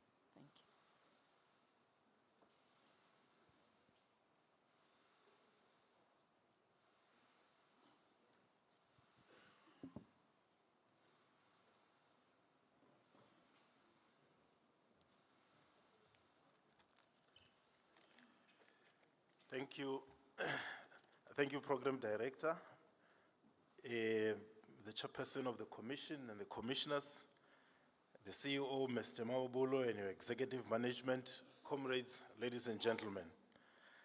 I greet you all in the name of our revolutionary forebears who constitute the ideological lineage of the APC, the Honorable Marcus Garvey, the great Kwame Nkrumah, and the upright man, sea green incorruptible Mangaliso, Robert Sobukwe, in whose footsteps we trod. The APC would like to thank the IEC for its online registration system. It made our life easy. We also want to thank your officials for their professionalism and helpful attitude. We always got prompt responses and assistance. And here may I mention the Deputy CEO, Mr. Shivuri, Kitsitso Siena, Ntate Mulifi, and others. You were very helpful to the APC. The APC commits to abide by the code as we have always done. We commit to lawful and ethical campaigning. We will not lie, for we respect the people. We will not slander others, except in ideological and policy contestations. However, the IEC has an obligation to deliver fair and transparent elections. The gray areas remain the voting station and local municipal office levels.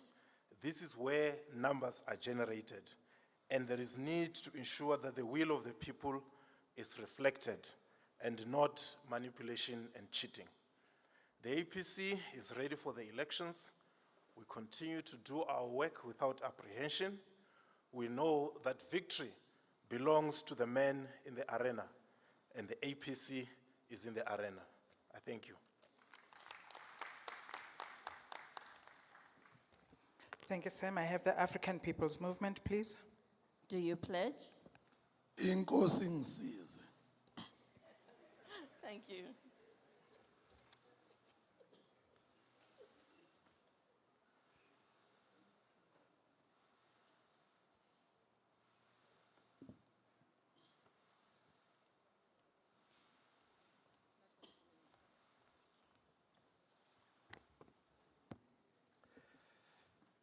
Mphathi Siqiki,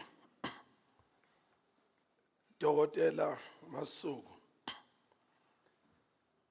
political leaders, IEC management and staff.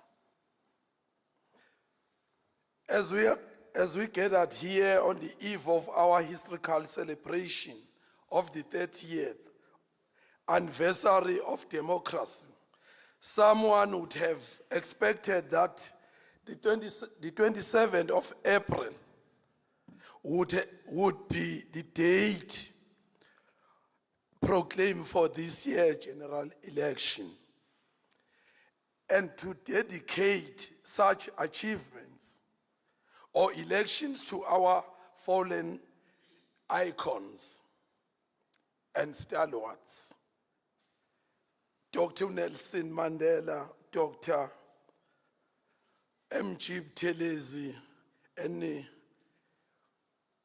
Umama Uzanele Ramaphosa Msibi. In commemorating the gains of our democracy, APEMO will continue with its belief of subscribing in policies, principles, and values of Africanism and Ubuntu as it today.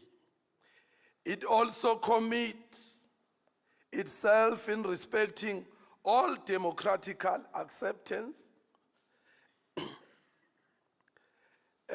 institutions, processes through political tolerance, political acceptance, and through observing a peaceful, free and fair election. Angishude ngelithi iAPEM yazibophezela kakhulu ekutheni imiphumela yokhishwa uIEC iyohambisana nawo. Amen. Amen, Putwa. African Transformation Movement, Al-Jamaa, All Citizens Party, Alliance of Citizens for Change, Allied Movement for Change. Let's go. African Transformation Movement, you come first. Al-Jamaa after that. All Citizens Party after that. Alliance of Citizens for Change, Allied Movement for Change. In that order, please.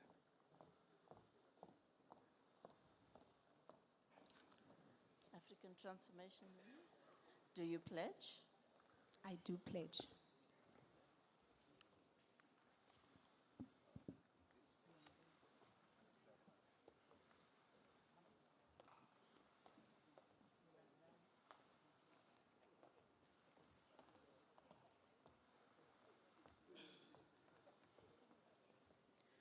Thank you, Program Director, Dr. Masuku, the Chief Electoral Officer, Mr. Sai Mamabolo, and all the IEC officials, the leaders of the political parties, and the most important stakeholders, the citizens of South Africa and the electorate.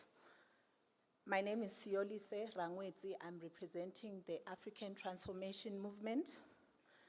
The 2024 general elections carry profound history significance in the tapestry of South African history, especially as we commemorate the 30th anniversary of our democracy. Upon reflecting on what has transpired during these past 30 years, we as political parties are propelled to take drastic measures in ensuring that we change the current devastating state of our country during the upcoming elections. We can do this by ensuring that we partner up as political parties and ensuring that we exercise the highest level of vigilance come election day, reporting all unbecoming and suspicious activities, and escalating any matters that breach the Electoral Code of Conduct to the Electoral Court. On behalf of the African Transformation Movement, I would like to pledge that we, as the party members and the candidates, will adhere to the rules as set out by the Code of Conduct of the Electoral Act. Furthermore, I want to implore and encourage South Africans to go out in their numbers on the 29th of May and vote for transformation of the country that we know our beloved South African to be and have the potential to be. We urge all South Africans to go and vote for peace, ubuntu, servant leadership, and accountability. Thank you.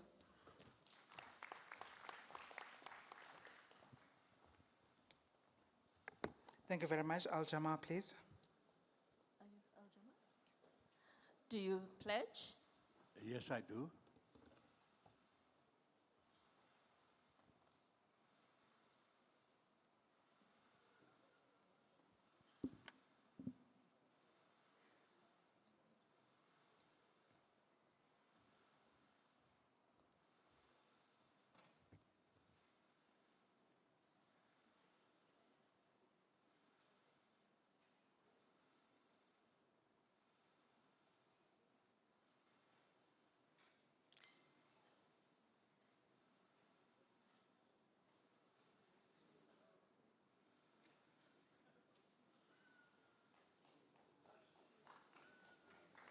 Thank you very much. Very good morning to you. Thank you very much, Chair, for your inspiring speech earlier. Every Ramadan since 1994, when presidents of South Africa broke their fast with Muslim leaders, they promised to no avail that Muslim marriages will soon be recognized, giving Muslim wives and Muslim children the dignity they deserve after 350 years of Islam in South Africa. Al-Jamaa was applauded by the chairs of parliament for his bills on Muslim personal law, which led to an official circular making it possible for South African Muslim marriage certificate to be issued from now, the first in the world.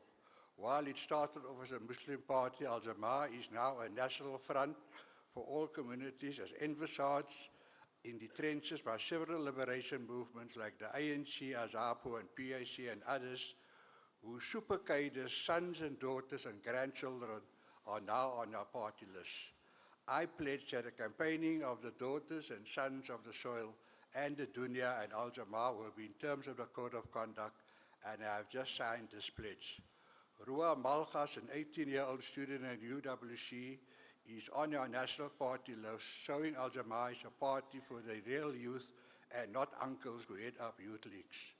Al-Jamaa now leads the National Front out of our reach since Kodesa, and which has shared values amongst comrades which are visions of Islamic leaders like Martha Imam Abdullah Harun and the liberation leaders like Chief Albert Tuli and Robert Sobukwe. It is all about what the former Chief Justice calls the Al-Jamaa effect. While Al-Jamaa is concerned that we have at least a dozen political parties in a ballot form complicit with the genocide in Gaza and who will later face sanctions, we will apply the Code of Conduct to them as well. We wish all parties a successful outcome in the 2024 elections. Thank you very much. Thank you very much. All Citizens Party, please. All Citizens Party. Do you pledge? I pledge.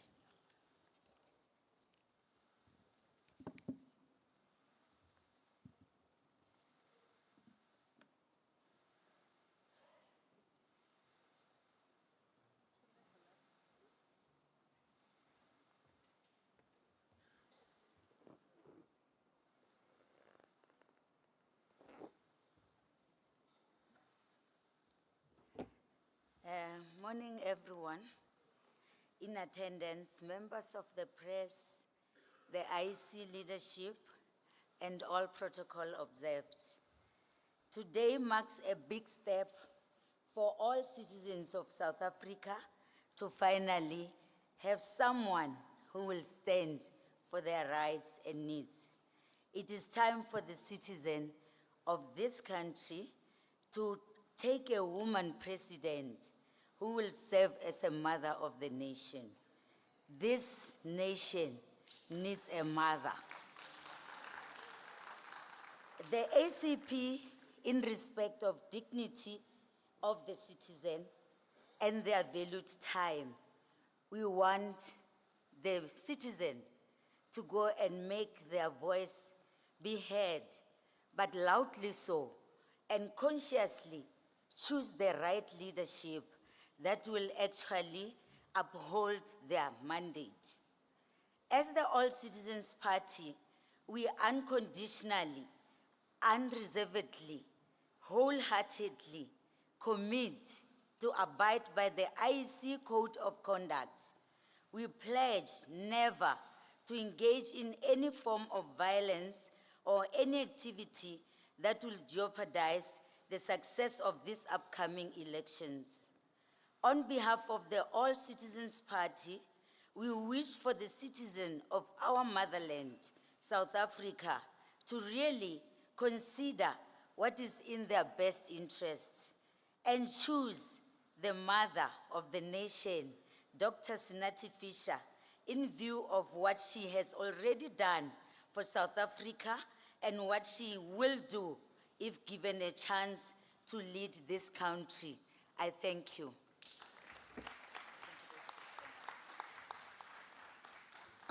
Alliance of Citizens for Change, please.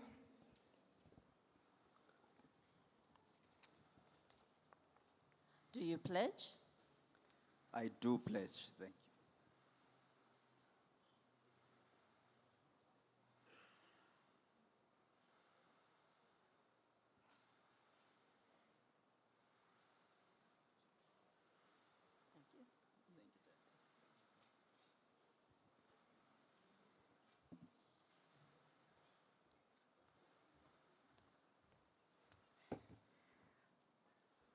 Ladies and gentlemen, fellow South Africans, beautiful people that I'm seeing here, leadership, collective.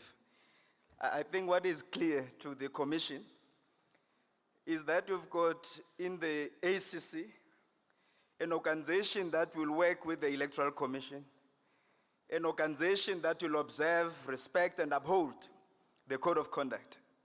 But of course, the solemn oath that I've just taken here is something that not only the ACC must live up to.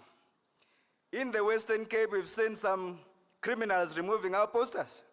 We had to go to the police station, at least in 2 municipalities, that is Cape Town and Overstrand municipality, to open police cases with the police and say, investigate these crimes. We would like the IEC to respond to the letter that we've written to you and follow up on this criminal behavior. Because we don't want intolerance in this election. We want an election that is based purely on free, fair, and an election that has integrity. That is why ACC has been given a #1 spot today. It's #1, not because it's an accident. God has spoken. And we are saying we thank our God. And those people have been praying for ACC every single day. Death penalty will be implemented immediately on the 30th of May this year. We will kill those people who kill other people. We want to ensure that there is a law that acts as a deterrent to those who involve themselves in murder. You can't have more rights than those people that you have killed. If you rape in this country under a government of ACC, we will send you to jail for life, not these hotels that we're saying under this government, a jail, not a 5-star hotel. But this government of ACC will ensure that everybody who steals from the poor, who steals from you, who take your money, goes to jail for life, not to come back. Thank you very much, and may God bless you. Thank you very much. No killing, please. Movement for change, please. Do you Remember, we Yes, are I do, not thank you. campaigning, we're pledging.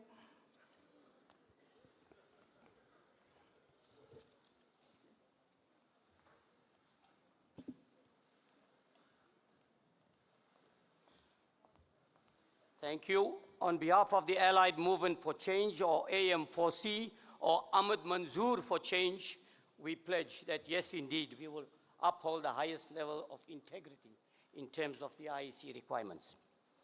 Now, you hear many people say here, and you've heard many people talk about manifestos, and you've heard them for the last 30 years. Allied Movement for Change, and I want you to look at the big four: economic growth, addressing the high levels of inequality in South Africa, crime and corruption, and lastly, and more importantly, returning the wealth of this country to the rightful owners, and that's the people of this country. That is what the Allied Movement for Change, or AM4C, is all about.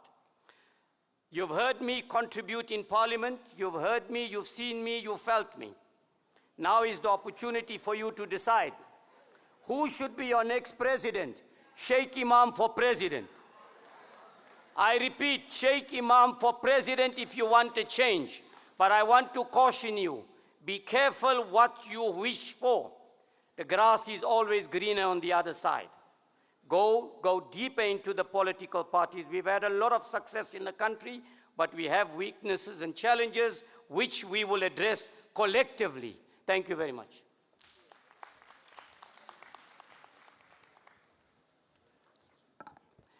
Thank you very much. The next batch, it's Azanian People's Organization, Build One South Africa, Citizens, Congress of the People, Conservatives in Action. I'll repeat the list in that order. Let's go, please. Azanian People's Organization, here first. Build One South Africa, next. Citizens, Congress of the People, Conservatives in Action. In that order, please. Let's go. Azanian People's Organization. You pledge? We do.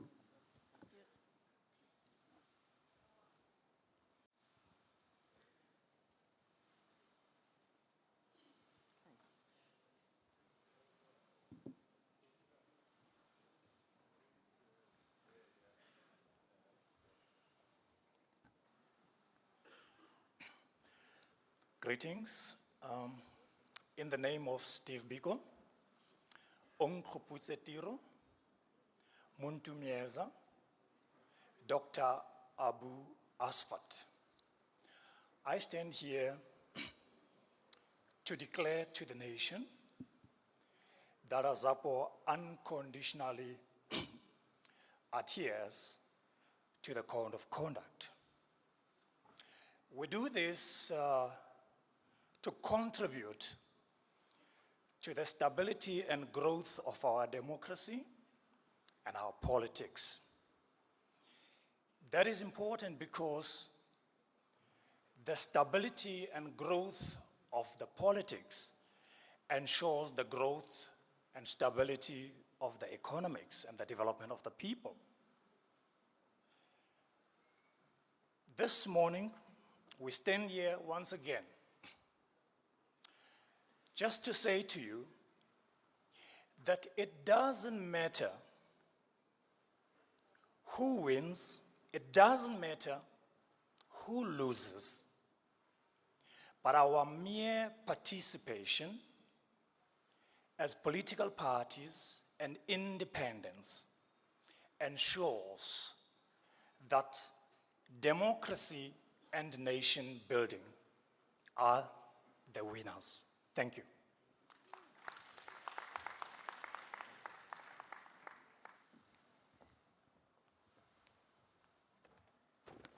Thank you very much, sir. Build One South Africa, please. Do you pledge? We do pledge.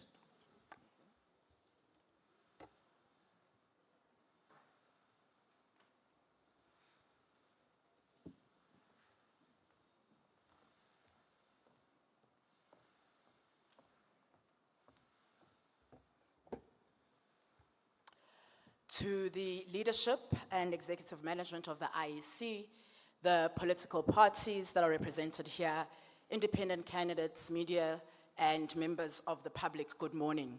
My name is Nobuntu Hlazo Webster, and I'm Deputy Leader of Build One South Africa, representing our party leader, Musi Maimane.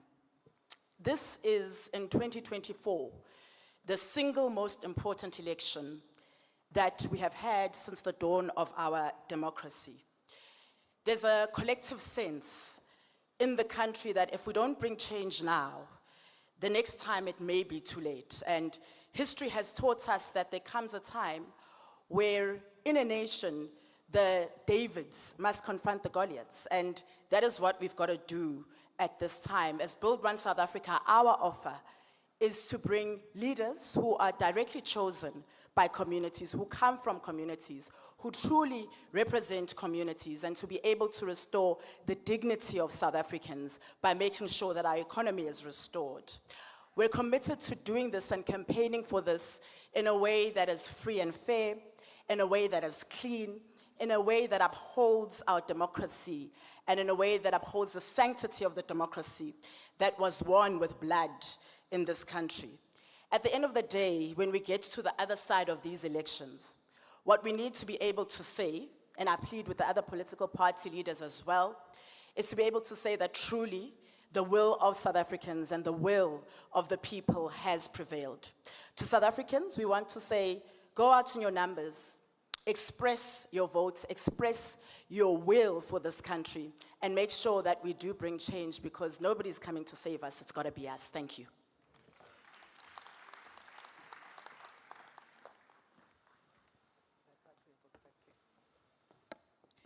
Citizens, Do you pledge? Yes, we pledge.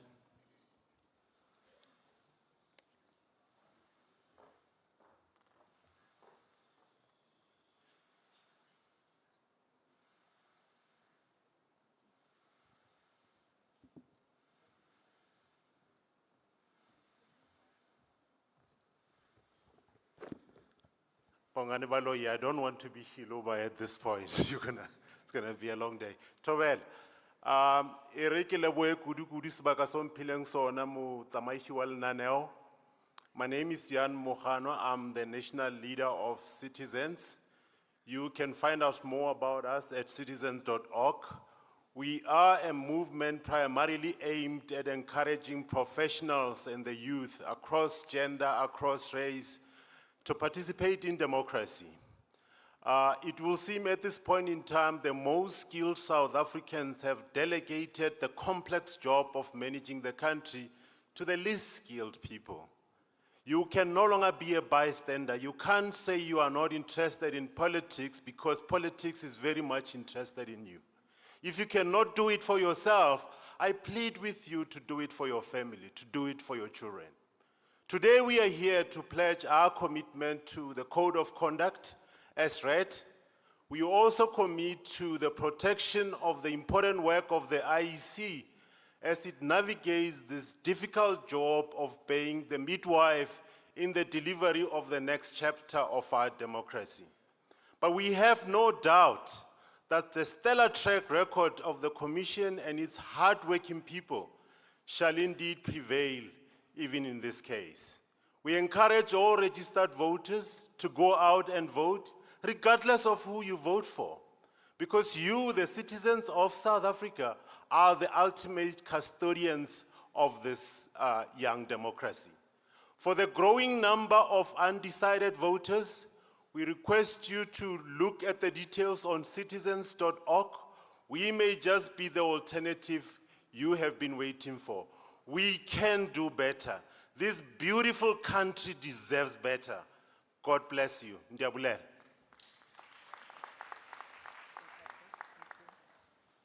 Congress of the People, please. Do you pledge? Yes, I pledge.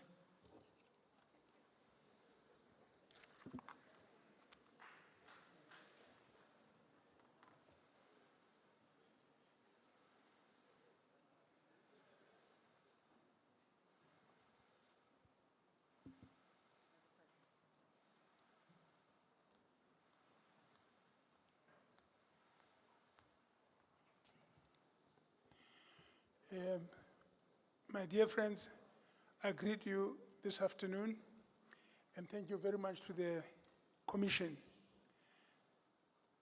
We established a quiet, peaceful South Africa when we met at the CODESA negotiations. South Africa has, from that point onwards, enjoyed a relatively peaceful South Africa. We've increased a commitment to each other as the people of this country. We've improved on the Constitution and continue to do so. In this election, we must strengthen our commitment to the drive for a negotiated, peaceful South Africa, because that is how we will solve all of the problems that confront us going into the future. And I'm happy to say to you, the difficulties are very small when we are discussing and agreeing instead of fighting. It was Moshosha the first who taught us, Motse, ho ahoa morapedi, o ka nketsang ha e ahe letho. Thank you.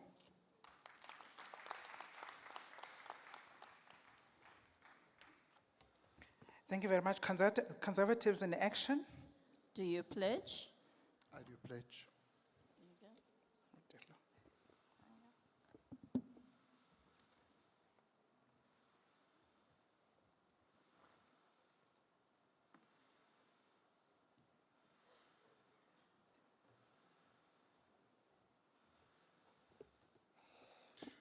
Madam Program Director, the CEO of the IEC and the executive team, honorable political leaders, but most importantly, the citizens of this beautiful country, South Africa, I greet you all. A very warm welcome on behalf of the CIA, SA, which is Conservatives in Action South Africa. I've noticed here since this morning that there's a lot of politicking taking place. There's a lot of manifesto launches taking place. That's not what we are here for today. We're here today to solemnly swear by the pledge that has been set out by the IEC today. However, I want to leave us with 2 or 3 points in departure. A wise man once said, I'm not going to give names, but said the following: if the system does to you what apartheid did to you, then do to the system what you did to apartheid. The second point I want to make today is to say the following: if we always do what we always did, we are always going to get what we always got. Now let that sink in. Because this is why we are where we are. And it's pointless constantly arguing and debating about things, but not putting action to it. Faith without works is dead. So I am imploring us today that when we get to the ballot box on the 29th of May 2024, that you think with a mind cleared, but make it a heart's decision. Not a favored decision, but a heart's decision, and put the country first. On behalf of the Conservatives in Action, South Africa, and the President, Samuel H. Kennedy, I would like to thank you for this opportunity. Thank you.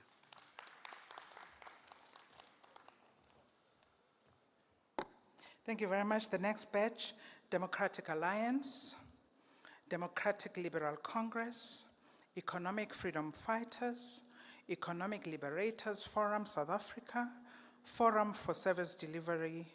Let's go in that order. I'm going to go through the list again.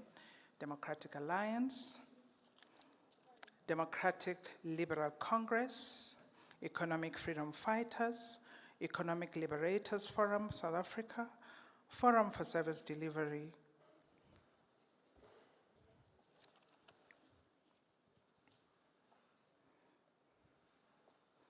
Let's go to the judge first.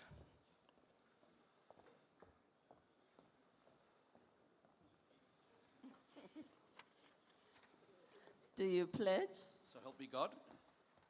There you go.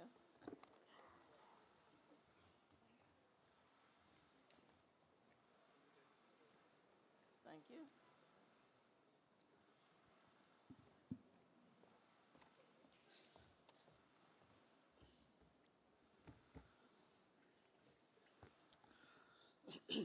Commissioners, ladies and gentlemen, it's a great privilege to be here today to reaffirm the Democratic Alliance's commitment to our country's constitutional democracy. We have a proud record in fighting to preserve, protect, and uphold our constitution in the face of assaults over the years. But the 2024 general election presents the greatest opportunity and challenge that our democratic dispensation has ever faced. This is because, for the first time in 30 years, one-party rule is set to come to an end. This reality makes the 2024 general election fundamentally different from any elections that have come before. South Africa's democracy is now in the throes of a fundamental transition into a new era of truly competitive elections. We are excited and energized by the maturing of our democracy, and we're working flat out to ensure that we use this opportunity to bring positive change to the people. But we are also keenly aware of the risks. We've already observed how the impending loss of power by once dominant one-party systems has opened up the space for radicalism, disinformation, and violent threats. And I wish to emphasize to the IEC today that the competitive new political reality that confronts us places enormous responsibility on the shoulders of this Chapter 9 institution. This moment in history calls upon the IEC to serve as the midwife for South Africa's transition to a truly mature and competitive democracy. We therefore call upon the IEC to take firm and decisive action against all who threaten or act to undermine our integrity and the outcome of this watershed election. We also reiterate our call for far more international observers to be accredited to ensure a truly free and fair election. The more eyes we have on this historic election, the better. For our part, let me assure you of the DA's commitment to safeguarding the integrity of our electoral process. Our commitment is to protect South Africa from those who would exploit the end of one-party rule to foster anarchy. We hereby commit to the pledge. Thank you. Democratic Liberal Congress. Do you pledge? I do.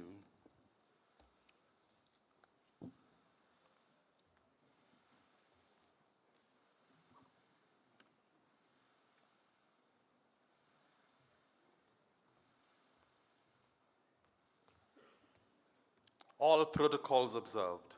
Fellow South Africans, today I stand before you as a son of the African soil.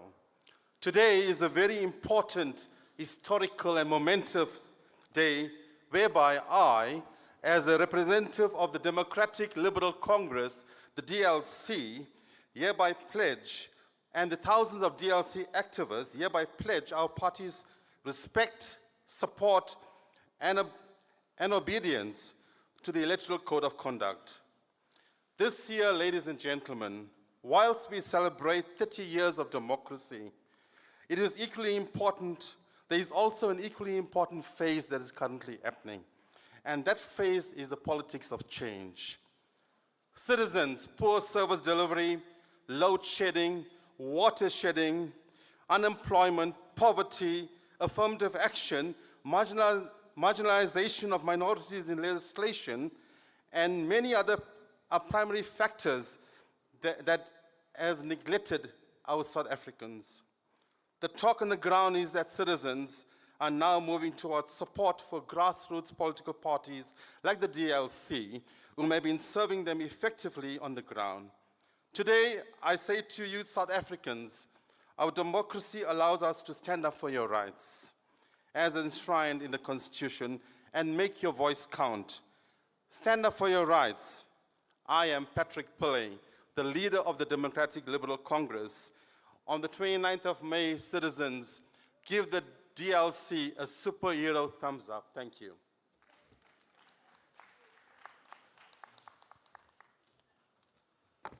The Economic Freedom Fighters, please. Do you pledge? We do.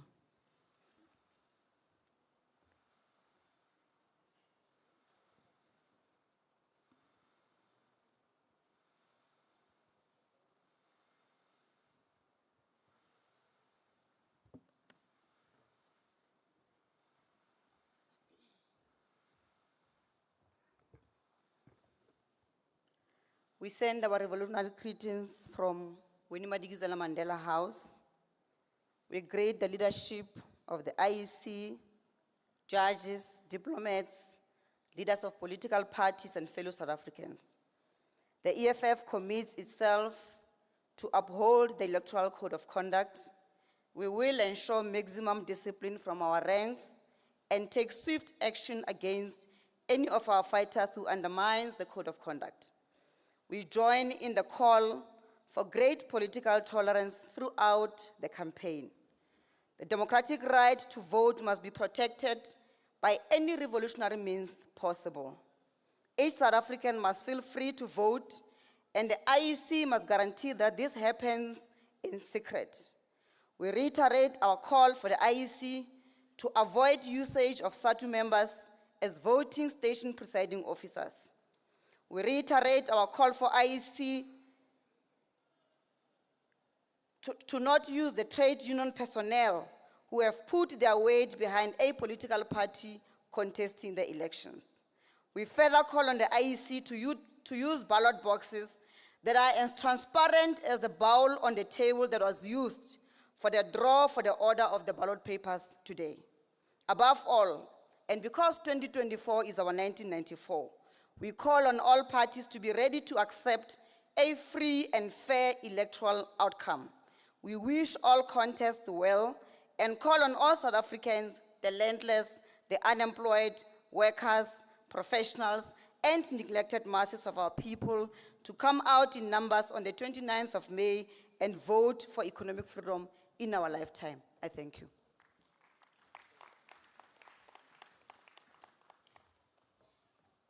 Thank you very much.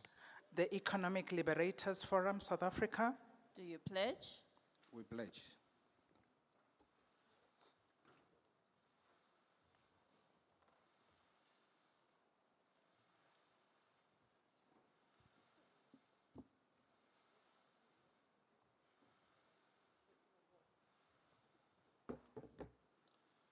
Fellow South Africans, IEC, leaders of different political parties and the media. We stand here after 30 years of democracy, and still majority of black South Africans remain as observers of the economic activities that are happening in this country. As Economic Liberators Forum South Africa, was in this democracy must benefit all South Africans, not the same minority that were benefiting before 1994. We pledge to champion economic liberation, advocate for equitable opportunity, and empower individuals and communities to strive together. We stand committed, fostering innovation, sustainability, and prosperity for all. We are also going to advocate for accountability. We want to build a government where those who hold those who are deployed in government are protected. I stand here 5 years later after my father was killed in Wembe district for exposing the VBS. We continue to see the beneficiaries of VBS roaming in the street being still deployed in government. We're saying everyone who commit crime irrespective of their status in the country, they must be held accountable and they must be taken to prison. What we're saying to all South Africans, it is high time that as black majority and colored specifically, that you need to build your own economy. Because those who are benefiting, specifically Indians, they've built their own economy. That's why unemployment rate is low. White people have built their own economy and they're employing each other. That's why unemployment rate is low. We're saying to all Indians and colleges, it's time that you organize yourself. For the past 30 years, you have been mobilized, not organized. And we pledged to comply by the Code of Conduct. Thank you.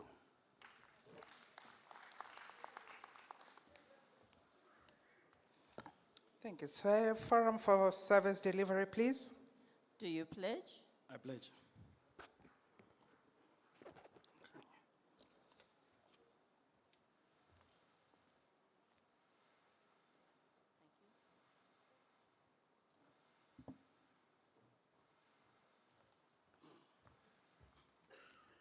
Greetings to the political presidents and leaders here, the ministers, the IEC, and everyone at large. We are Forum for Service Delivery. The model of Forum for Service Delivery is 80% service delivery and 20% politics. We are the only party on the ballot with the word Forum for Service Delivery. We are coming here very, very disappointed, and we want to challenge IEC to say the issue of manual voting, it has reached sell-by date. We need to move towards electronic voting so that we address 19 million voters who are not actually voting. We are having a problem with the current system. We need a system whereby a president of the country will be voted direct by the masses on the ground. We need a system whereby the members of parliament will be voted direct from the ground.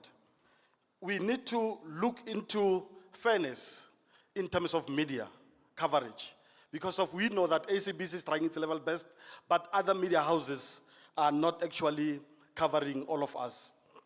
On the issue of transparency, we want to ask IEC so that, because we've been observing that we will get 3 people from IEC talking on one matter. That issue must be addressed, and we've got a centralized form of one person communicating. We are also saying we need to look into compulsory voting, because of everyone in the country wants service delivery. Everyone, when it's the failure, they blame political parties, but they are not actually voting. So we need to relook into the model of which we are using. And we are saying to IEC again, as much as we don't have time, we need to look into do a political education to our people on the ground. IEC honestly is letting us down. We are now going to be using 3 ballots, but there's no political electoral awareness, anything of that effect.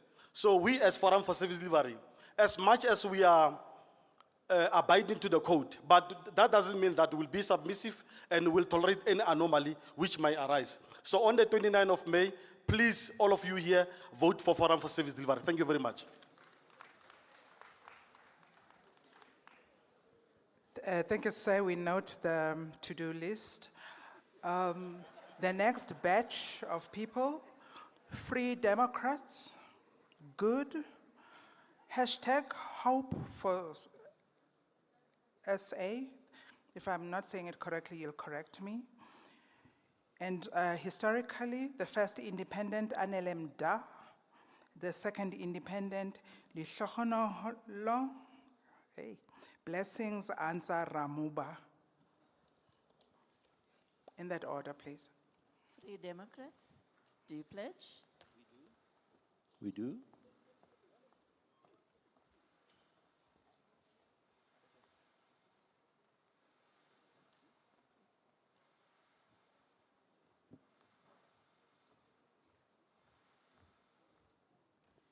Mr. Chairman, Mr. CEO, Judge Pillay, on behalf of the Free Democrats of South Africa, we pledge to adhere to the Code of Conduct of the IEC.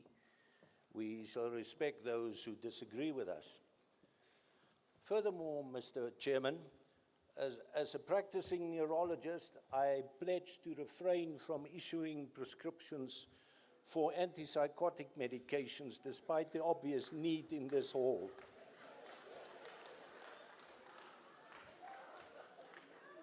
We Free Democrats are free market libertarians, but the reason for our existence is that we are campaigning for better health care for all South Africans. A bunch of professional people started this. None of us are politicians. Maybe it's showing. We say that every South African, everyone, should have access to the best medical treatment available. Every South African should have access to the best diagnostic and treatment. That's a basic human right. And for 30 years, Mr. Chairman, it's been neglected in this country.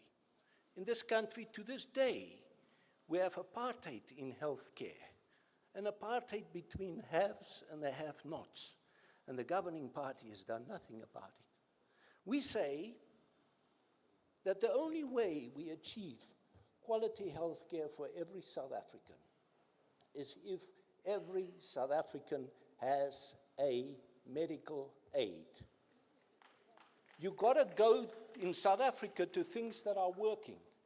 If you can find anything in South Africa that's working, that is priceless. And private health care, ladies and gentlemen, is working. State health care is not working. The ministers and the MPs of the governing party, they don't go to state hospitals, but they want you, the voters, to go to state hospitals. To do what there? Die before your time.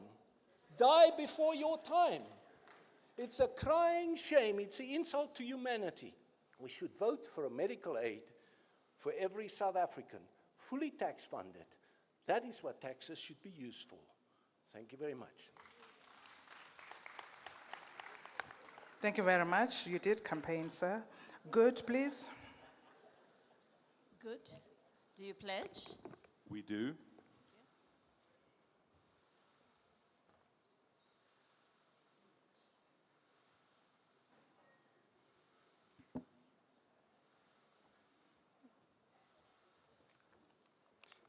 Fellow South Africans, today is good. We pledge our commitment to the Electoral Code of Conduct. We understand that elections are contestations of ideas, and we commit to campaign on ideas and our manifesto. We will not make empty promises to the people of South Africa based on populist sentiments or use misinformation and disinformation as a cheap tactic to try and gain support. We urge the electorate to engage parties' manifestos and to understand what each party is contesting based on the ideas they are putting forward. We call on all voters to participate on the 29th of May.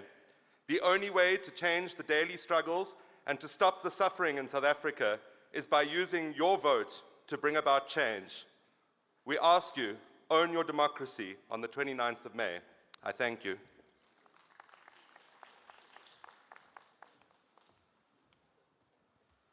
Thank you very much. Hashtag hope for SA. Do you pledge? I do.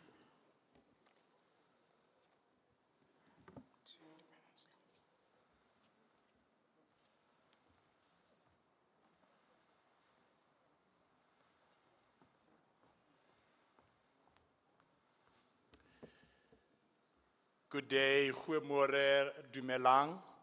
First and foremost, I would like to thank God Almighty for this day and for bringing us this far on our democratic journey as a nation.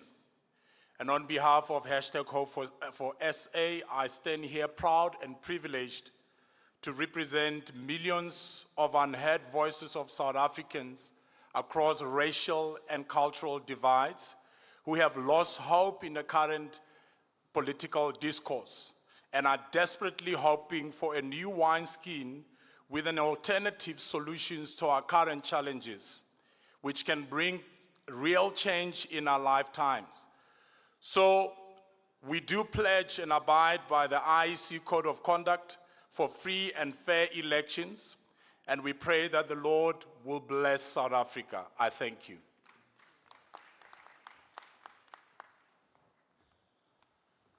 Thank you very much. Anele Mda. Do you pledge? Yes, I do.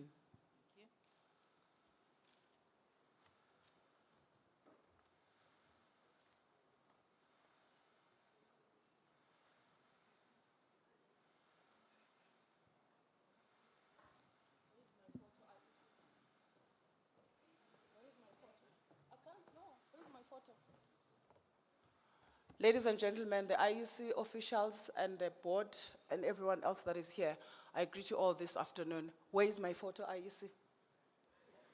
No, I can't. There. No. The one that is registered to be on the ballot. People are not going to see this on the ballot. Where is my photo? The other political parties have been having their banners there, their logos. Where is my photo? I was asked to send a photo that is going to be on the ballot, and I did. Where is it? No, but it must be reflected here. People are not going to vote for an empty space when they are voting for me. they're going to vote for a person. I am campaigning as an individual. Where is my photo? I was requested to send a photo and I duly complied. I was asked twice. I never complained. I complied. Where is my photo?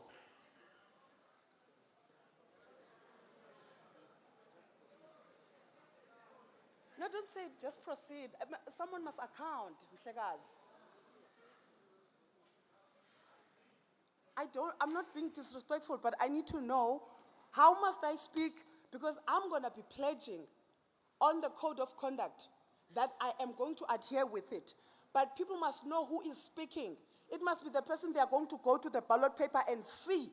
They must know the face they must go and vote for in the ballot paper. No, IEC. Someone come here and explain to me. I want to pledge, but someone must come here and explain to me. Someone must do something, guys. Tetani.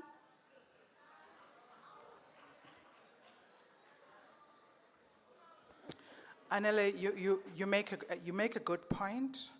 However, if I say to you that there's a photo that we have, it is not there. The photo that we are asked to have is for the ballot paper itself, not for the signing of the code of conduct. But you do make a good point.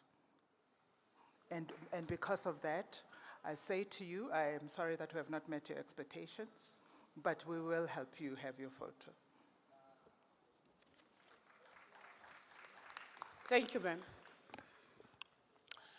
Ladies and gentlemen, standing in front of you is Anele Mdauma Mtolo Zulu Mxhengu Mfingu Mapanekazi uNgwanyankomo uqoma kasixhenxe imbiza singekavuthwa. Ndingumntana omgquba ndiphuma ngapha eMampondweni eBizana. Ndikhulele eFlagstaff ndime apha njengomntana ozonika ithemba kubantwana bomzi waseMzantsi Afrika that every single dream of a black child is valid. If you would have come across me when I was 5 years old and told me that one day, 30 years into our democracy, I will stand in the midst of eminent people of our country who are willing to give this country another chance to say this democracy will not fail in our time.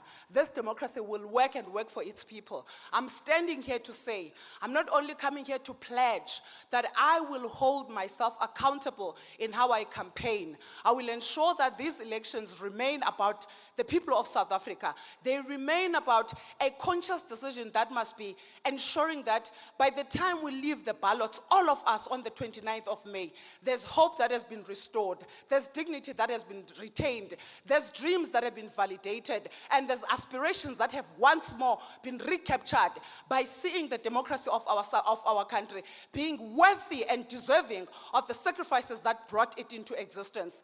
I'm standing here to formally and duly accept and comply with the code of conduct of these elections as a contestant, and I hereby plead to every single South African that will be supporting my campaign.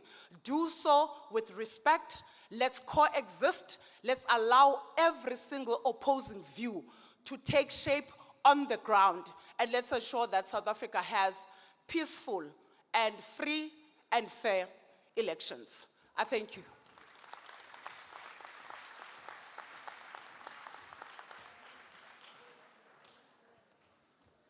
Anele, thank you very much, and especially thank you for your accommodation. And I'm going to extend a sincere apology to all independents. We're traversing this road for the first time. Not good enough that we don't have your photo, but we don't have your photo today. So I thank you for your accommodation most profoundly. Litlohonolo, Ramuba. Do you pledge? Yes, I pledge.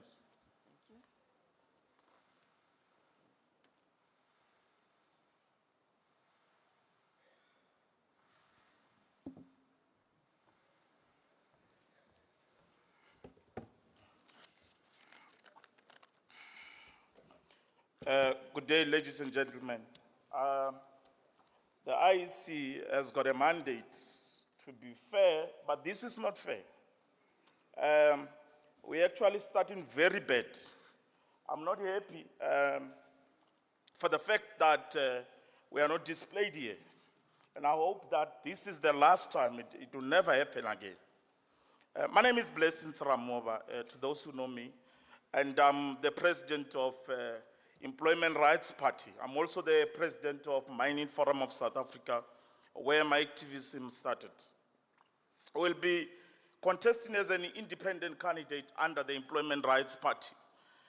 And the fact that we came forward is because of the failures of the current government since 1994 in order to fulfill the promises of the past. And we are very angry in nature because of the high unemployment rate that which our people, it's affecting our people, the poverty and inequalities in our communities. Our people are poor and are dependent on grants. About 18 million of South Africans currently are dependent on grants, and the current government is feeding or bribing our people with 350s because they recognize that they failed to lead this country. In this country, we are producing nothing, but we import everything that which we use in this country. We have got mining, we have got minerals in this country, and we are not beneficiating. Therefore, I come here as an independent candidate. I say, I'm here representing you people of South Africa to advance and champion the causes of South Africa in order to make sure that our people are employed, our people get jobs through beneficiation, and the minerals that which we have in the country are going to beneficiate to be here in South Africa. Secondly, we must make sure that we avoid the parties or any party that which, advancing policies that which are outdated. For an example, the land expropriation without a compensation. We must avoid those type of policies. We must also avoid policies that which threaten, private property, and we must not vote for them because they will make us Zimbabwe. We must avoid the parties that which are advancing expropriation of land without compensation and also nationalizations of mines. Thank you very much.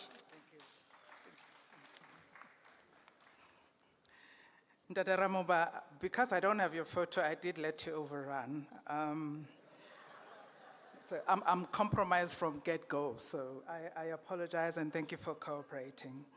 To the next independents, Love Morendo, Ntagazeni Faith Patela, Zahi Ahmad, Louis Petrus Lebenberg. I don't have your photos either, so I'm going to ask you to bear with me, and we do apologize profusely for that lack of parity in terms of exposure. Thank you. Love, are you love? Come. Lama Ray Ndo. Do you pledge? Thank you. Yes, I do.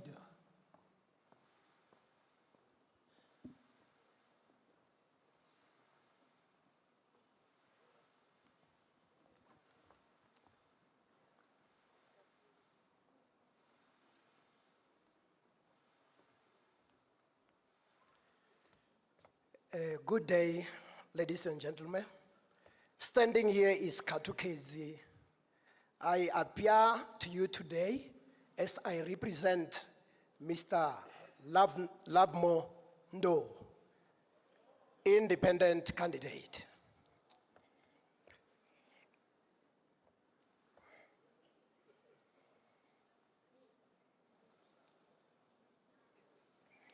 I Lovemo Ndo, I read his pledge as an independent candidate. I pledge to commit myself and my supporters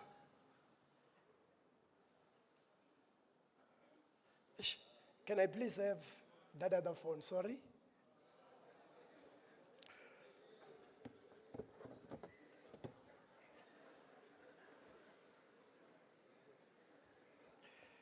I will definitely be on time. I believe that. And you will give me some more time. There's no picture there.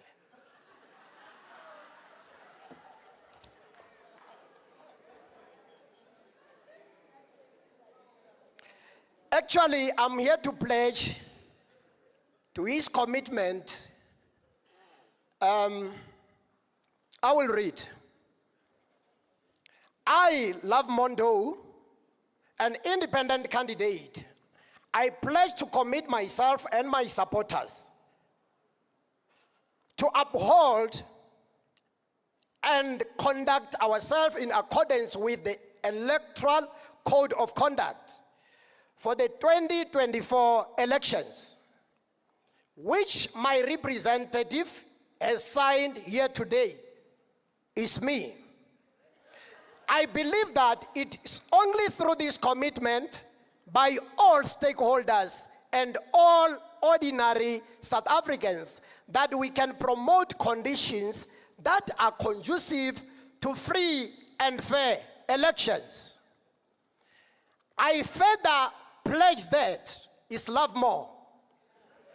I and my supporters shall condemn any action that may have the desired effect of undermining the free and fair conduct of elections. And we shall accept the results. We shall accept the results of the election or challenge the results in court. I want to say this. For 30 years of democracy, the ruling party has failed to fulfill what they promise. I'm here to tell our beloved South Africans that vote for Love More. No. I thank you.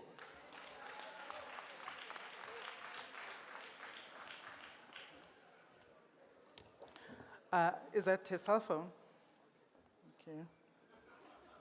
Thank you very much. Ntagatseni Faith Patela. Thank you. Do you pledge? I do.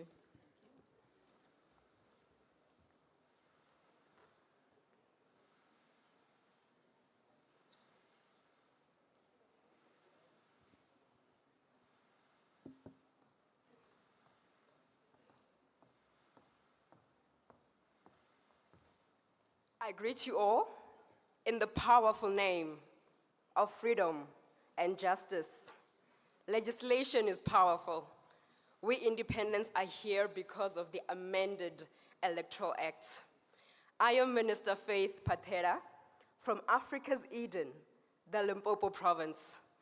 I was born to uproot corruption and to slay the head of HIV. Youth empowerment and Black empowerment are in the center of my heart. I hereby pledge to adhere to the Code of Conduct. Hallelujah.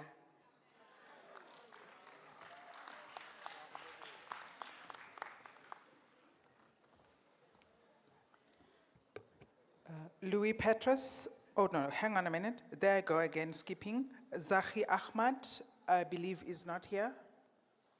Okay, confirmed. Louis Petrus Liebenberg. Do you pledge? I do.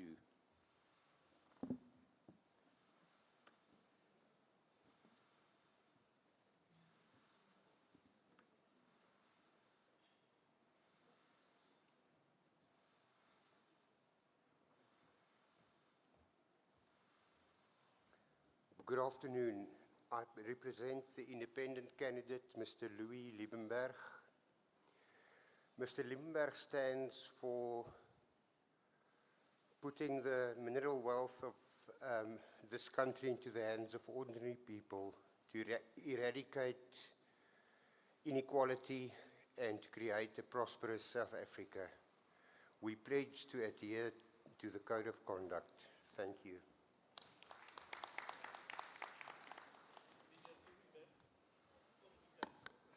Thank you very much, especially to all independents. The next batch, Inkatha Freedom Party, National Colored Congress, National Freedom Party, Northern Cape Communities Movement, Organic Humanity Movement. I'll repeat the order. Inkatha Freedom Party, National Colored Congress, National Freedom Party, Northern Cape Communities Movement, Organic Humanity Movement, in that order.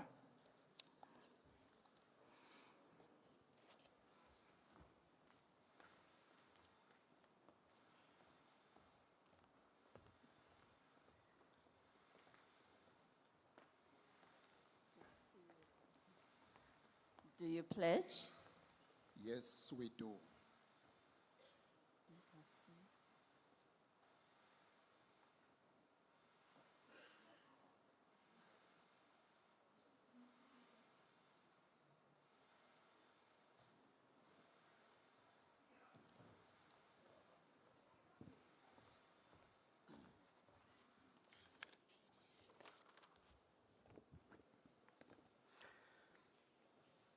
Program Director, the protocol is observed, and I greet all fellow South Africans.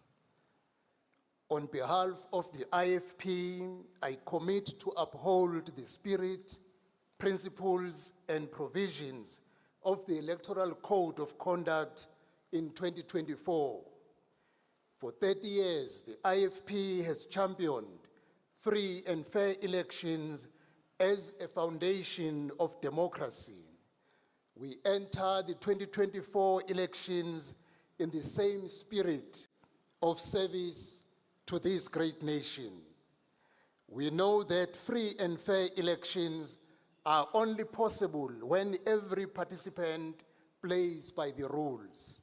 We therefore call on all South Africans to become activists in this campaign, holding representatives accountable for campaigning peacefully, honestly, and fairly. Your vote is your most powerful tool to shape the future. Make sure that your vote is respected by rejecting manipulation, intimidation, and inflammatory rhetoric. Let us bring back integrity into governance. On the 29th of May, the IFP urges the 27.7 million voters to flood the polling stations. Your strength is needed for the work that lies ahead. The IFP invites you to partner with us as we rebuild South Africa.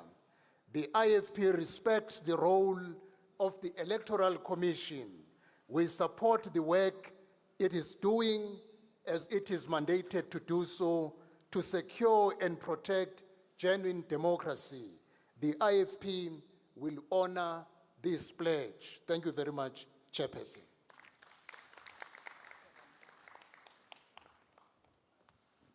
Thank you very much, National Colored Congress.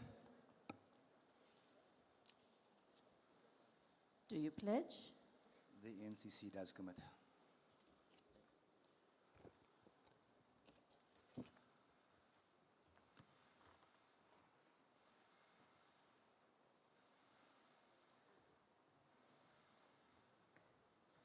Good morning. The National Colored Congress does commit to abide by the ICC rules and regulations for election 2024. We are as committed to these rules as we are to ending the degradation of the colored people. There has not been a single political party in the history of this country who has stood up in defense of the colored people while the ruling party has stepped on our dignity. There has not been a provincial person in our province when leaders of the governing party make derogatory statements about the leadership capability of colored people who have come out to defend the colored child. This is why we are here. We are committed to this as well. Ultimately, we are committed to ending the carnage in the colored communities where gang wars on the level of the wars in Iraq and in Palestine continue to rage, and nobody says anything about this. The NCC is in full support of the IEC because it's the one function in this country that does its job well. It's delivered for us 6 national elections with no complaints. We ask that certain political leaders, when they learn that swart gevaar no longer works, They want to put the fear of election rigging in the population. Our people must come out and vote. Our people must come out and change their voting patterns. And then South Africa will be what it can be, the greatest country on earth. I thank you. I have none ambition to be a president in this country like many people do. My sole ambition is to deliver this country what it needs. Its first woman president. Thank you.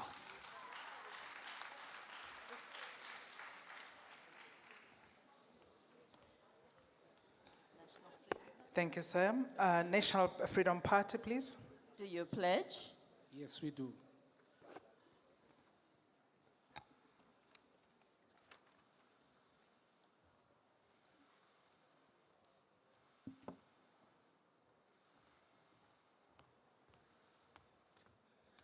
Madam Program Director, the leadership of the IEC, leadership of government, leaders of political parties, and to all those in this august house, and to the millions of South Africans watching, on behalf of National Freedom Party, we commit to uphold the Code of Conduct of the Electoral Committee.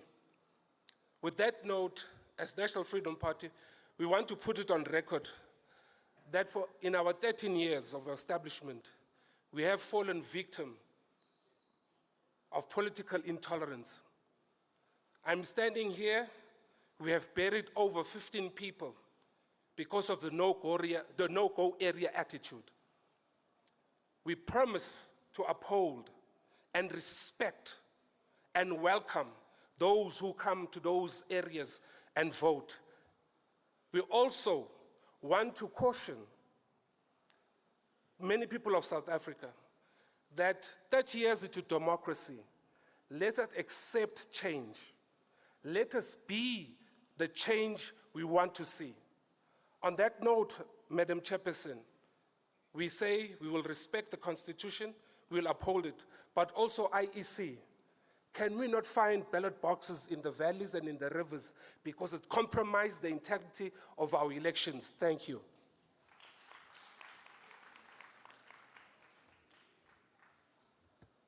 Thank you, sir. I hear you. Northern Cape Communities Movement. Do you pledge? We pledge. No. Oh, so you are you from, you are from Organic Humanity Movement? Excuse me? Yes. Correct? Organic Humanity Movement. And on behalf of the Organic Humanity Movement, do you pledge on behalf of that organization? Yes, we pledge.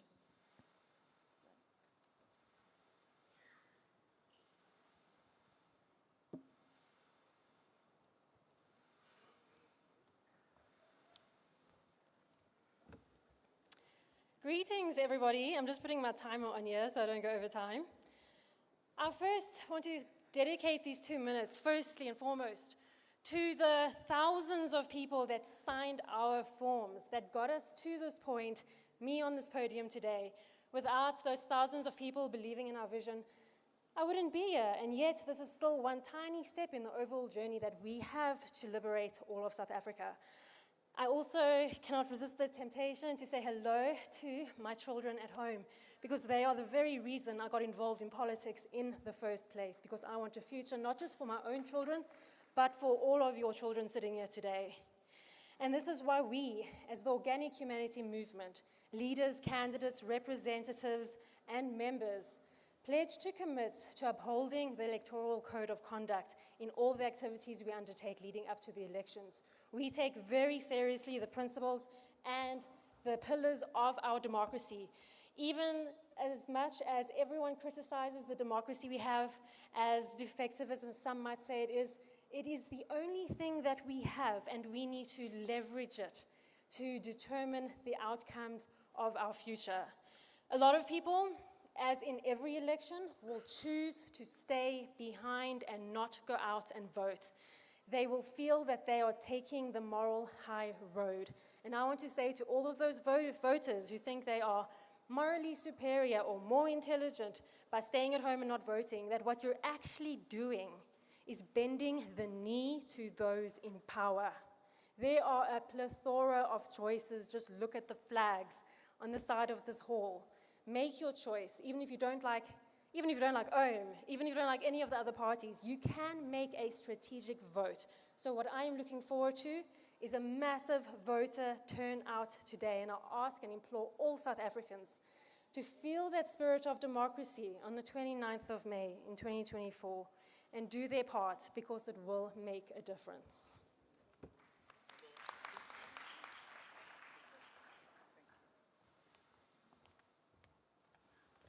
Thank you very much. Judge, for the record, we don't have a representative for the Northern Cape Communities Movement, and as you picked up, it's the Organic Humanity Movement. The next batch is the Pan-Africanist Congress of Azania, Patriotic Alliance, People's Movement for Change, Referendum Party, Rise Mzansi, Sizwe Uma Nation. I'll say that again. Pan-Africanist Congress of Azania, Patriotic Alliance, People's Movement for Change, Referendum Party, Rise Mzansi, Sizwe Uma Nation, in that order.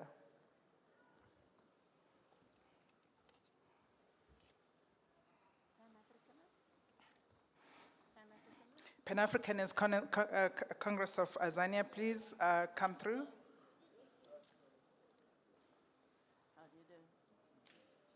Do you pledge? I do. There you go.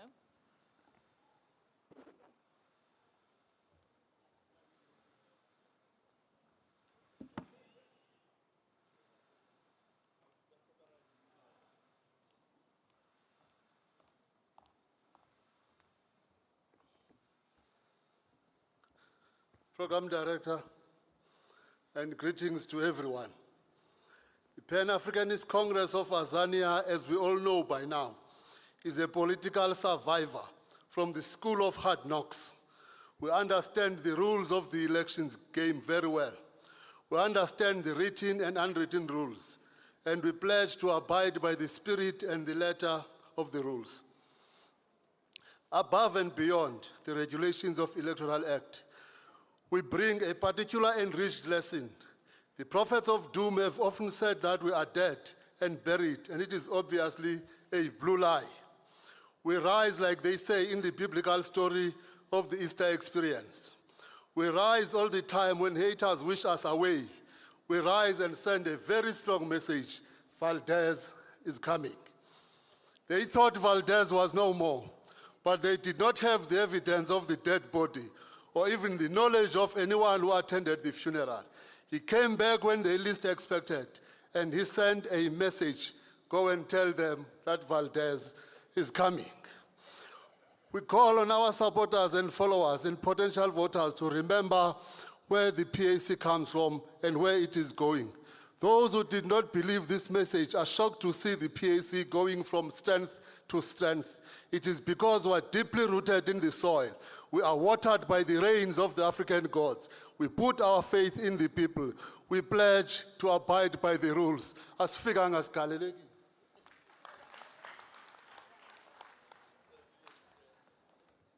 Thank you very much. Patriotic Alliance, please. Do you pledge? We do.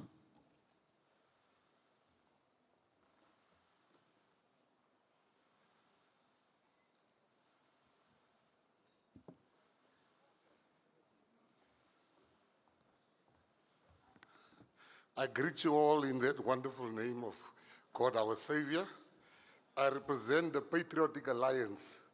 I also represent, in our country you get two types of politicians. The ones that come from jail and the ones that go into jail. I represent the ones that's coming from jail. I just want to, I also heard a gentleman talking here about, I just cannot say nothing about it. Gentleman was talking about prison being a five-star hotel. I'm not going to say much about it. I just want to say anybody that tells you prison is a five-star hotel has either one, never been to prison, or two, never been to a five-star hotel. In conclusion, I would like, we are so used to complaining I would like to honor the IEC, that you guys are doing a great job under very difficult circumstances. All eyes are always on you, and we criticize you when we lose. When we win, we say nothing. But I want you to know that we respect you, and we shall abide by the rules. Ons sal al die reëls nakom, en ons het groot agting en respek vir u. Hy kan nou re tla tlhompha molao ya IEC, re tla tsamaya ka molao, ha re no etsa mathata. Lastly, I want to say to everybody here, 2024, you need to say thank you to the PA, because we will probably be the reason why you wouldn't need a passport to go to the Western Cape. We will be the reason.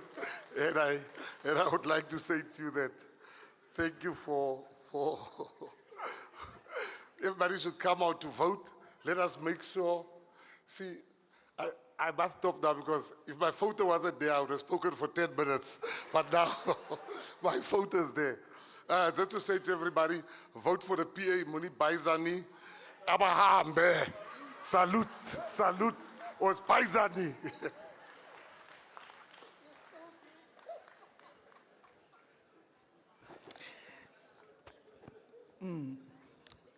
People's Movement for Change, please.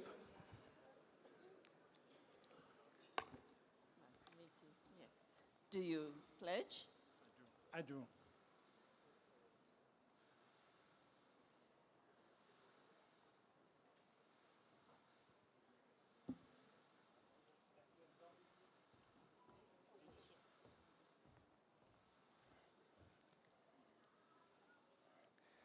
Thank you, Your Excellencies, Honorable Leadership of the IEC.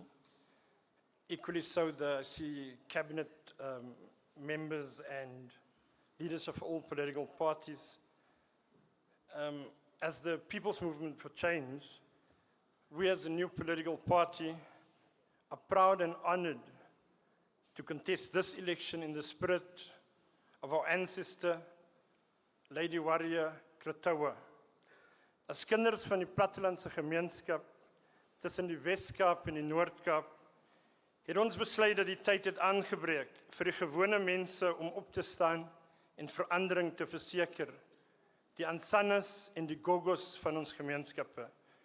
Die tyd vir die Khoi en die San en al nasate en se behoeftes moet prioritiseer word. We call on the IEC to include such royalties, including as other traditional leaders in the Black African townships, to be observers in this election. Also, we want to thank the IEC. In some of my previous engagements in previous lives, one traveled the Africa, and I can safely say that the IEC in South Africa is the forerunner to democratic, free and fair elections. So for that, we want to thank you so much, and we hope in the future it will also continue. On behalf of, we're calling on the IEC to ensure that the poor and working class communities, though, can have an equal experience on voting day as the affluent suburbs, and that they're not undermined through long queues. On behalf of all candidates contesting this election and the banner of the PMC, we will respect and adhere to the letter and the spirit of the rules of the Electoral Code of Conduct as contained in the electoral legislation. The PMC is committed in creating a society built on equality, justice for all, and opportunities for families and communities where every individual's rights are respected. In closing, I also just want to say that as equally one other political party made a call on the IEC nationally, we want to say that that particular political party in the Western Cape, please make sure that we don't see the undermining of staff in the IEC in the Western Cape, because clearly so. The previous speaker, Gayton McKenzie, when you spoke about the Western Cape and the PA, the PMC is here for the Western Cape and the Northern Cape. Thank you very much. Referendum Party. Referendum Party. Okay. We don't have a representative for that. Rise Mzansi, please.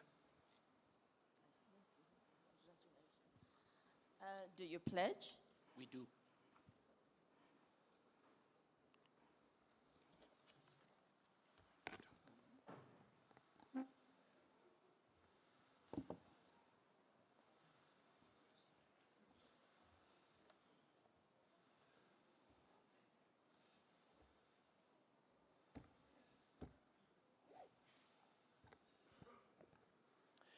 Thank you, Chair, and thank you, Judge. Good afternoon, and all protocols observed. On behalf of Rise Mzansi, I pledge to uphold the Electoral Code of Conduct. We do this not just out of legal obligation, but also out of a deep commitment to the values in our Constitution. The Constitution undertakes to establish a society based on democratic values, social justice, and fundamental human rights. South Africa is to be a democratic and open society in which government is based on the will of the people. It is through the elections that the people exercise their will. And the people can only exercise this will if elections are free and fair. Rise Mzansi therefore embraces without hesitation the IEC's Code of Conduct. We undertake to speak out against political violence and threats, to inform the authorities about planned marches or rallies, to communicate with other political parties about planned political events, and to recognize the authority of the Electoral Commission and to work with it and law enforcement if needs be. South Africans have the fundamental right to a democratic government. This begins with the election of our representatives to Parliament. Representatives will hold the government to account on our behalf and will account back to us. Yesterday, the former Speaker of Parliament was forced to resign a position because of allegations that she received bribes when she was Minister of Defense. More than ever before, we need new leaders. And our Constitution gives us the mechanism to choose these new leaders every 5 years through free, fair, and credible elections. Rise Mzansi commits to this. We sign the Code of Conduct with a sense of duty. We also sign it with joy that we belong to a democracy that gives us a right to political regeneration.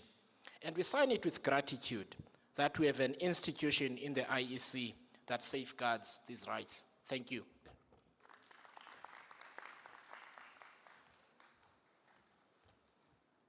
Thank you very much. Sizwe Uma Nation. Do you pledge? We do.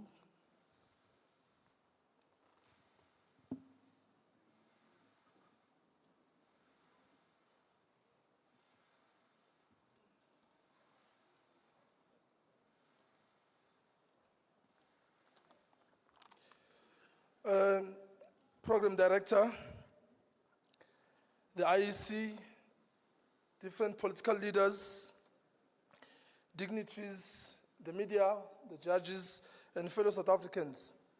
I greet you all in the name of peace with these following greetings. Ukuthula makube nani, khotso ibe liruna. May peace be upon you all. Assalamu alaikum wa rahmatullah.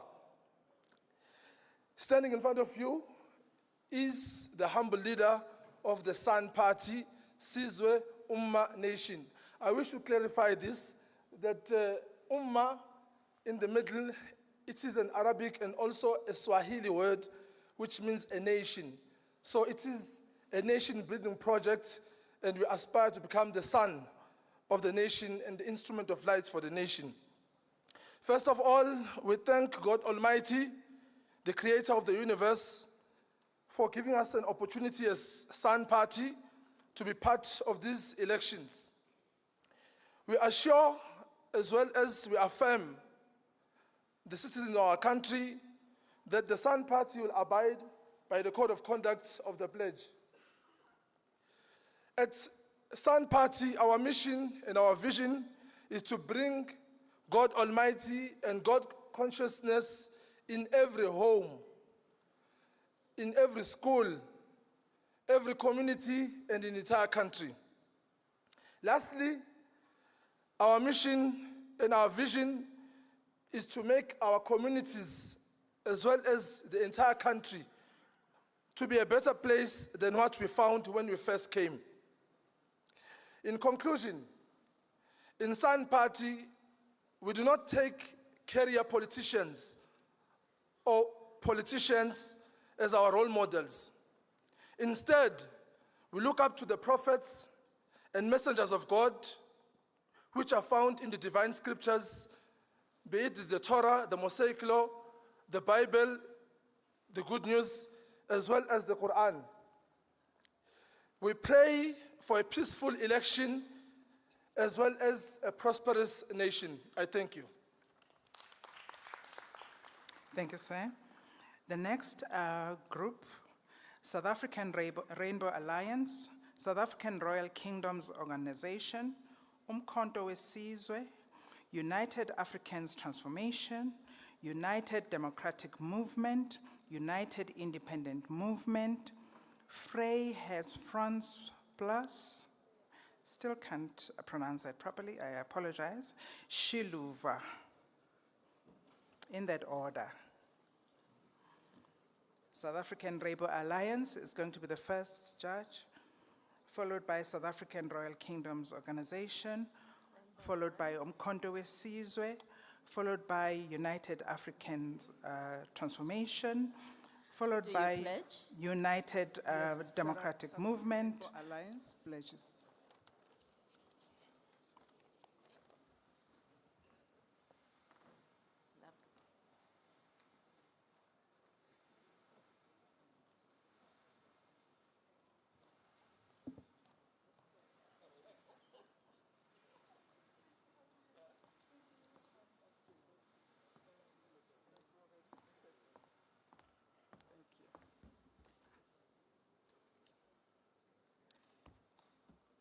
Thank you very much to the program director. I will also stand on the protocols that have already been established. It's an honor for me to be standing here.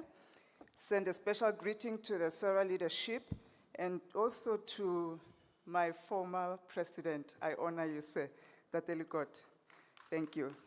His contribution to my political life is undeniable and unquestionable, so thank you. I want to first acknowledge some of the IEC staff members that have been really, really helpful to Sarah and led by, of course, the executives.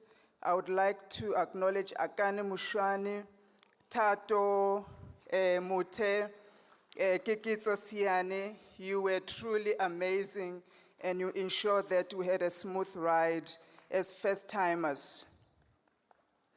I also want to pledge on behalf of South African Rainbow Alliance to the Code of Conduct.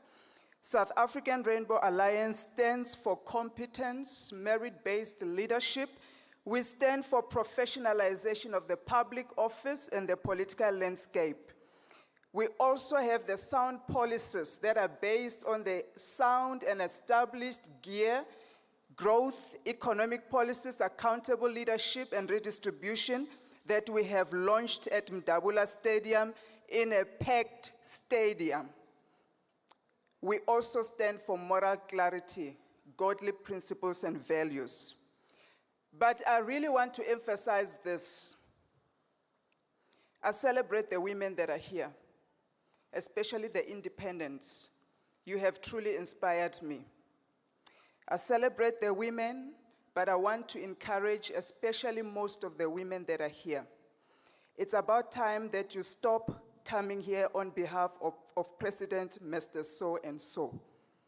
I think women, it's time that we take our reign, we take our space, we create our own table, so that when you come and pledge here, you pledge on behalf of a party that you lead, so that your policies and what you stand for can inspire other women. It's good that you stand on behalf of President so-and-so, but it's about time that women are represented in their full, and there are issues that it's only a woman that can champion them. I'm very proud and honored that I'm not standing on behalf of any man.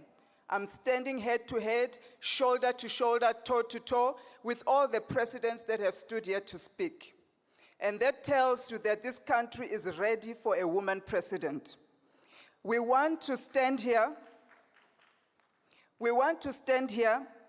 on behalf of all the citizens of South Africa, especially standing for the women that truly had wanted to be here. 2 seconds. Women that have wanted to be here, that could not be here. Women that have fought hard in the political landscape, and we don't know where they are today. We stand on behalf of women like Malindiwe Susulu that are not here. Mankosazana Zuma, who should have led us. We stand on behalf of women like Mpopalatse, who were ostracized. Women like Makubele, who were fired for standing up. And we want to say a women's commission is coming that is going to protect the rights of women. And I'm talking to the girls today. The time to count girls as GBV statistics is over with the SARA government, because all girls will have gun licenses and they will be able to shoot the balls of those who abuse them and rape them. Women have finally a voice in government, and we are going to stand for economic policies that create jobs and homes for all South Africans. Denationalization of state-owned entities. Thank you. Phew. It's hard to stop a woman on a roll. Seriously hard. Thank you. South African Royal Kingdoms Organization, please.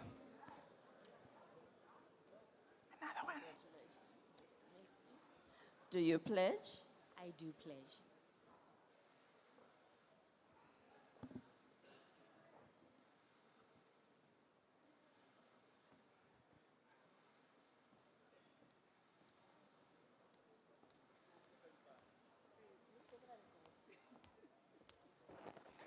Good afternoon, everyone.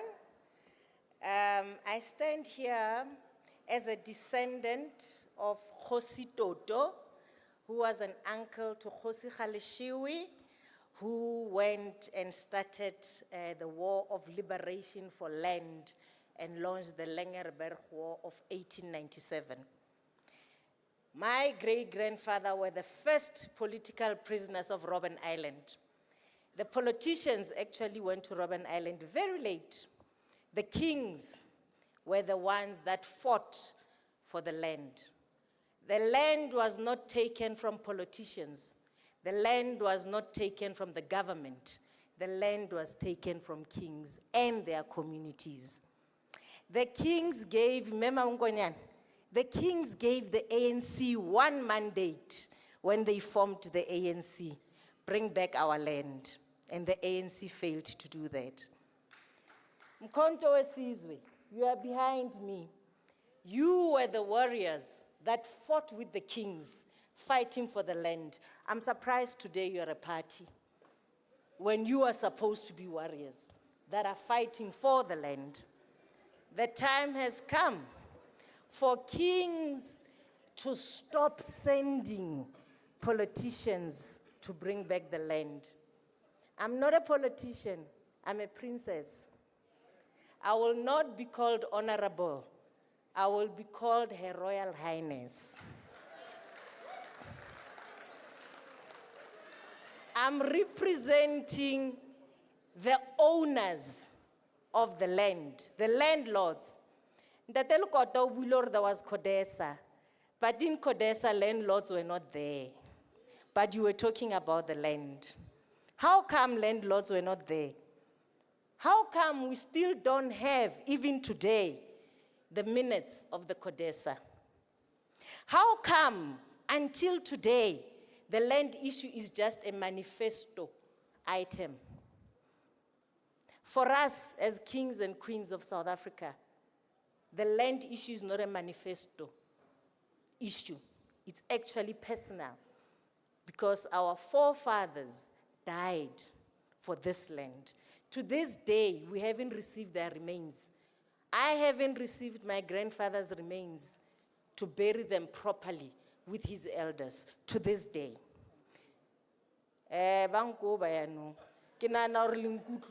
But thank you very much. We pledge as the South African Royal Kingdoms, as kings and queens, we uphold the rules of the country.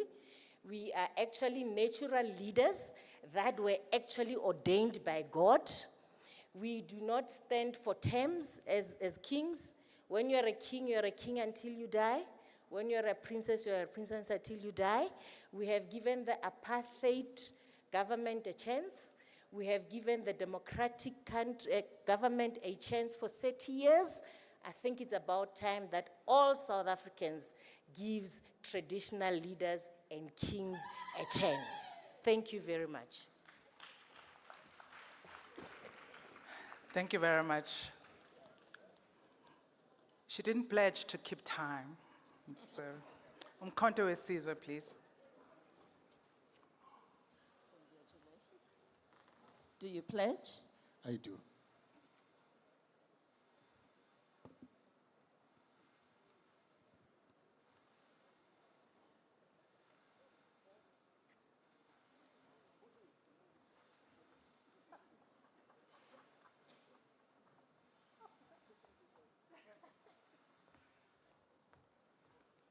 Sanibonani, baholi, ngibingelele izinzunkulu, ngibingelele bonke ubuholi obukhona, no judge. Mina uJabulani Khumalo, omele Umkhonto Wesizwe. I stand here to represent and on behalf of Umkhonto Wesizwe, our President, Jacob Gedleyihlekisa Zuma, a visionary, patriotic, and selfless leader of all peace-loving South Africans, traditional leaders, traditional healers, religious leaders, patriotic citizens, and the native ancestors of our land. Umkhonto Wesizwe Party is indeed the spear of the nation. We pledge to uphold the ethics and codes of conduct as per the regulation of the IEC. We also urge political tolerance as we spearhead change in the implementation of the people's mandate. We will deal decisively with any of our members that makes comments or utterances that incite violence, stoke political themselves. The people shall govern by way of a two-thirds majority. We believe Umkhonto Wesizwe will get the two-thirds majority. The government of Umkhonto Wesizwe will done away with the Roman Dutch law constitution that continues to benefit a few elite capitalists, whilst the poorest of the poor, the marginalized people of South Africa are still living under poverty because of that Dutch Roman law. We are not going to condone it, but we are going to do it away with it. And we believe that the women and youth are the rightful owners of this country's future and therefore should be taken center stage in the transformation of our society and economy. We will give the land back to the rightful owners, the kings, the princesses. We want to uphold, and we're saying we will work with the IEC and make sure that peace and stability in South Africa. Thank you very much. United Africans Transformation.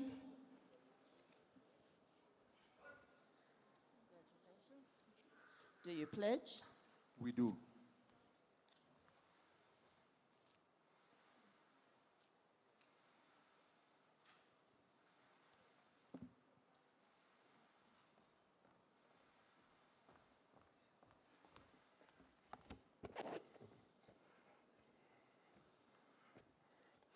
Thank you.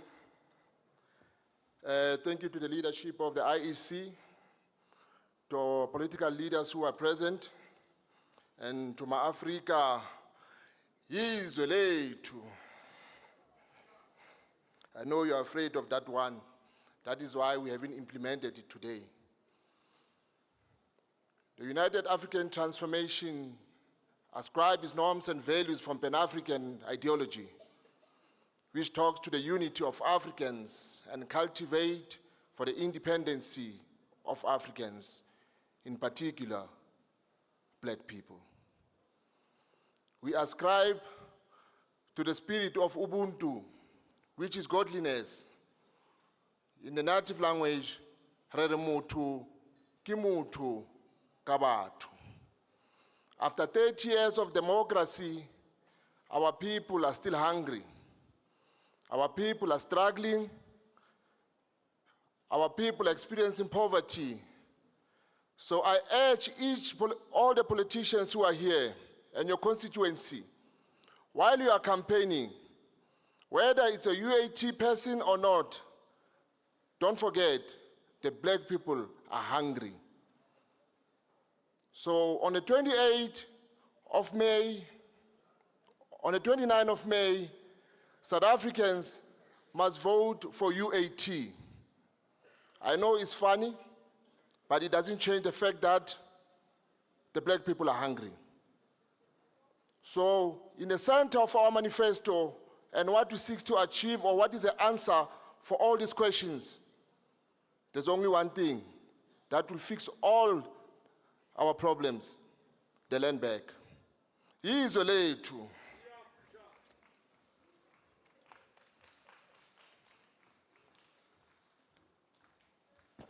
Thank you, sir. You did campaign. United Democratic Movement.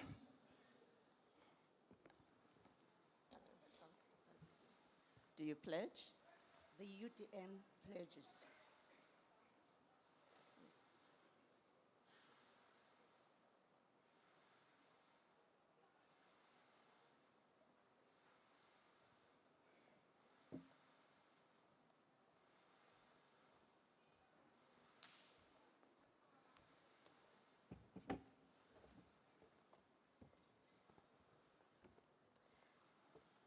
Thank you, Program Director.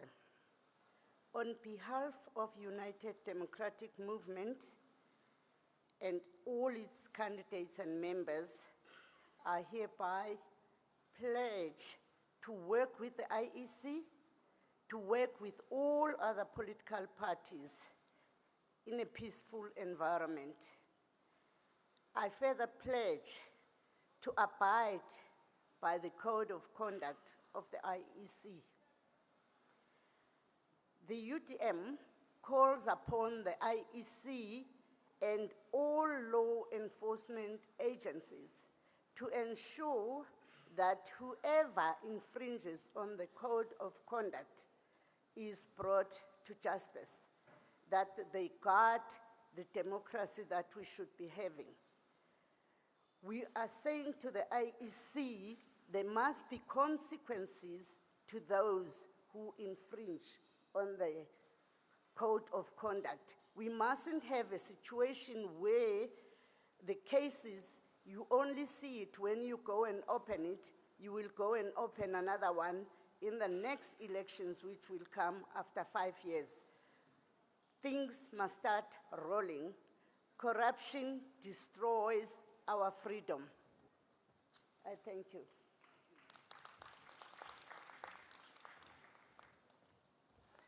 Thank you very much. United Independent Movement. Do you pledge? We do, ma'am.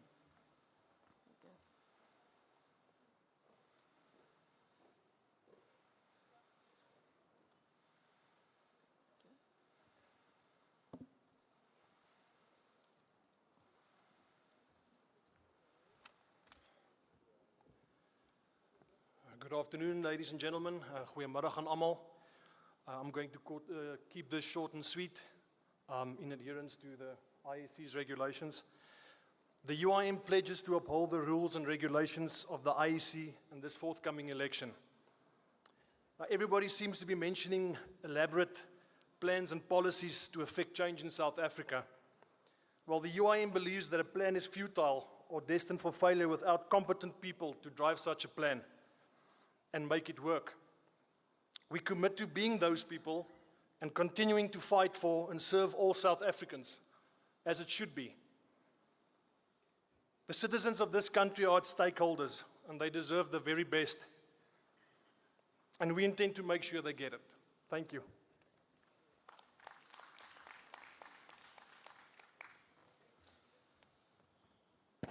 Thank you, sir, for buying me time. The fray heads front plus. Do you pledge?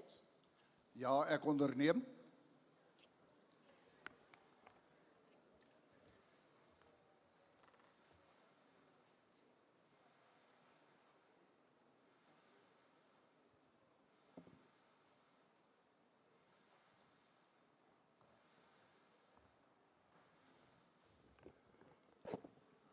Geachte voorsitter, dames en heren, when I passed behind me, I saw faces that's quite familiar.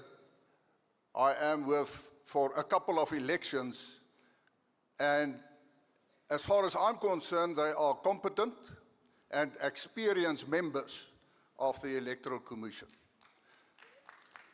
But however, I am straightforward, I'm not politically correct, but I am worried, I must say to these members, and that is that there are too many administrative problems and mistakes. And one I want to mention is that I was informed just now that one of the independent candidates' name did not appear on the list of candidates and parties when objections could have been lodged by political parties. The name was only put on the list 2 days ago, and the date for objections was the 27th of March. Now, that's not acceptable, and I want to appeal to the Electoral Commission. Please ensure that the administration is functioning properly. We heard that 27.7 million voters registered for this election, but we have a weak government. South Africa became a weak country. At one stage, we were the strongest economy in Africa. We are not the strongest anymore. It is because of the fact that we have a weak democracy. And why do we have a weak democracy? It's because in 2019 election, only 27% of eligible voters voted for the governing party with a majority of 58% in the National Assembly. We must ask ourselves, do we want to improve South Africa? Then my appeal is, go and vote. Daar's baie mense wat sê ek is klaar met die politiek. Die politiek is nooit klaar met jou nie. Maak seker jy gaan stem. En stem vir die Vryheidsfront Plus, laat ons ons land kan herstel en bou. Baie dankie. Thank you very much, and we note your messages directed to the Electoral Commission. Shiluva. Do you pledge? We pledge.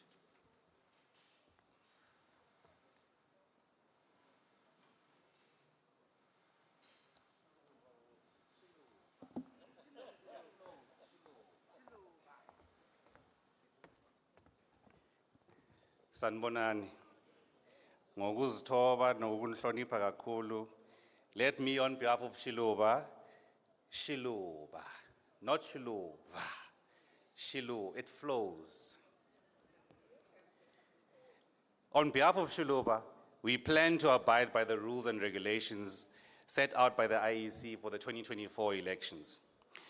Underpinned by our ideology of Ubuntu, we believe through the principles of empathy, community, and fostering a sense of interconnectedness and mutual respect.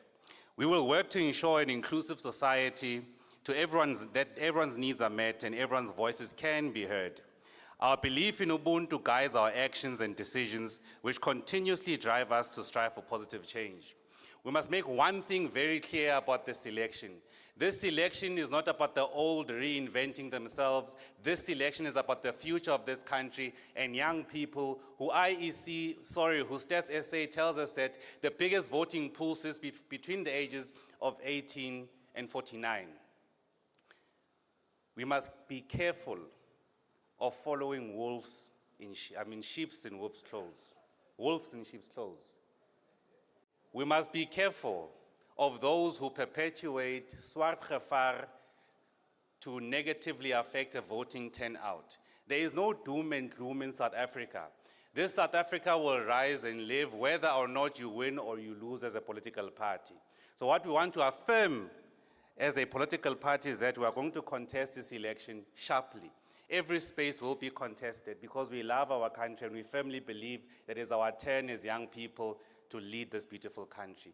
Many people have served this country and gotten it to the place where it is today, but it's also important that the next phase takes over. So 2024 is about the next phase of this country. It's not about any violence, any threat of violence or anything of that matter. It's about winning democratically, inspiring and capturing and animating the hearts and minds of South Africans. Most importantly, we must appreciate the role of the IEC, and most importantly, in turning down an absurd request to increase observation from executives of other countries. South Africa is a sovereign country. We do not owe our allegiance to any country. We are a sovereign state, and that must be affirmed at all material times. With that, you can rest assured that Shuluba is for South Africans, for young people. We are Shuluba.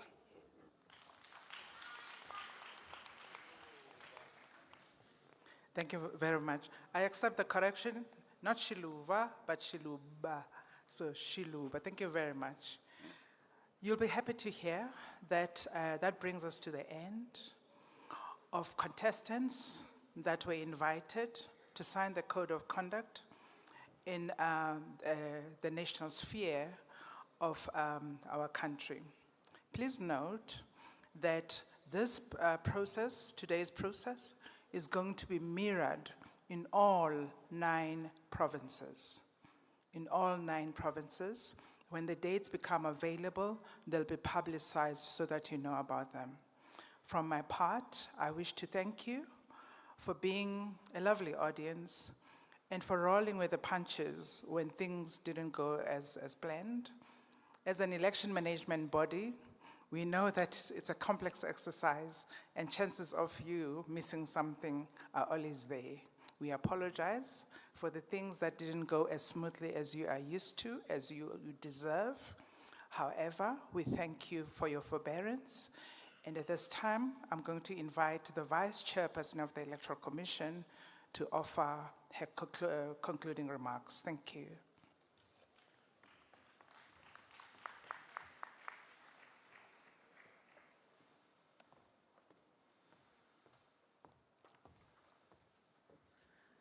Good afternoon, ladies and gentlemen. I will observe the protocol that has been stated before and just thank you all for being here. Today is a day that I think for many of us is an opportunity for any contestant to come before the nation and to be able to commit themselves and in a way to stand before the nation for some kind of assessment as to the extent to which that candidate is going to contribute to the future of our country, to the democracy and to elections. And I think those who have stood before you, who have taken the pledge and who have said many things, have indeed been able to stand before the country in a way that can give us huge amounts of confidence. At the same time, I think as the Electoral Commission, we recognize that we too are standing before the country, and we recognize also that no contestant is going to give us an easy ride. We know that. We appreciate that. That's actually what democracy is about, and that's how we intend to be held to account, not just today, but throughout the process, as we always do. I further want to say to you that you heard a pledge being read out and you heard commitments being made to the pledge, but when the contestants walked away from the podium, they walked away not just with a small booklet, but I'm sure most of you saw with rather a big booklet. And I think that this booklet needs to be referenced here. It's the Atlas of Results of 2019. The Atlas of Results is a testament to the transparency, to the supportiveness of the electoral management body in this country, of the IEC, in that it provides each and every contestant with very, very detailed information of the numbers in each and every district, of the results, of the demographic composition, so that people can go out and campaign and put together their messages to the people of this country. Because, as has been said, the most important people in any electoral event are the citizens, the voters. I think that's been said on a number of occasions. It is the voters who need to know what choices are put before them. And I again say to you, and that has been our pledge, the pledge that was made by the CEO, the pledge that was made by the chairperson, I say that our pledge is that the decision of the voters of the country will be the decision that this commission upholds and delivers to you as the result. I thank you very much for attending.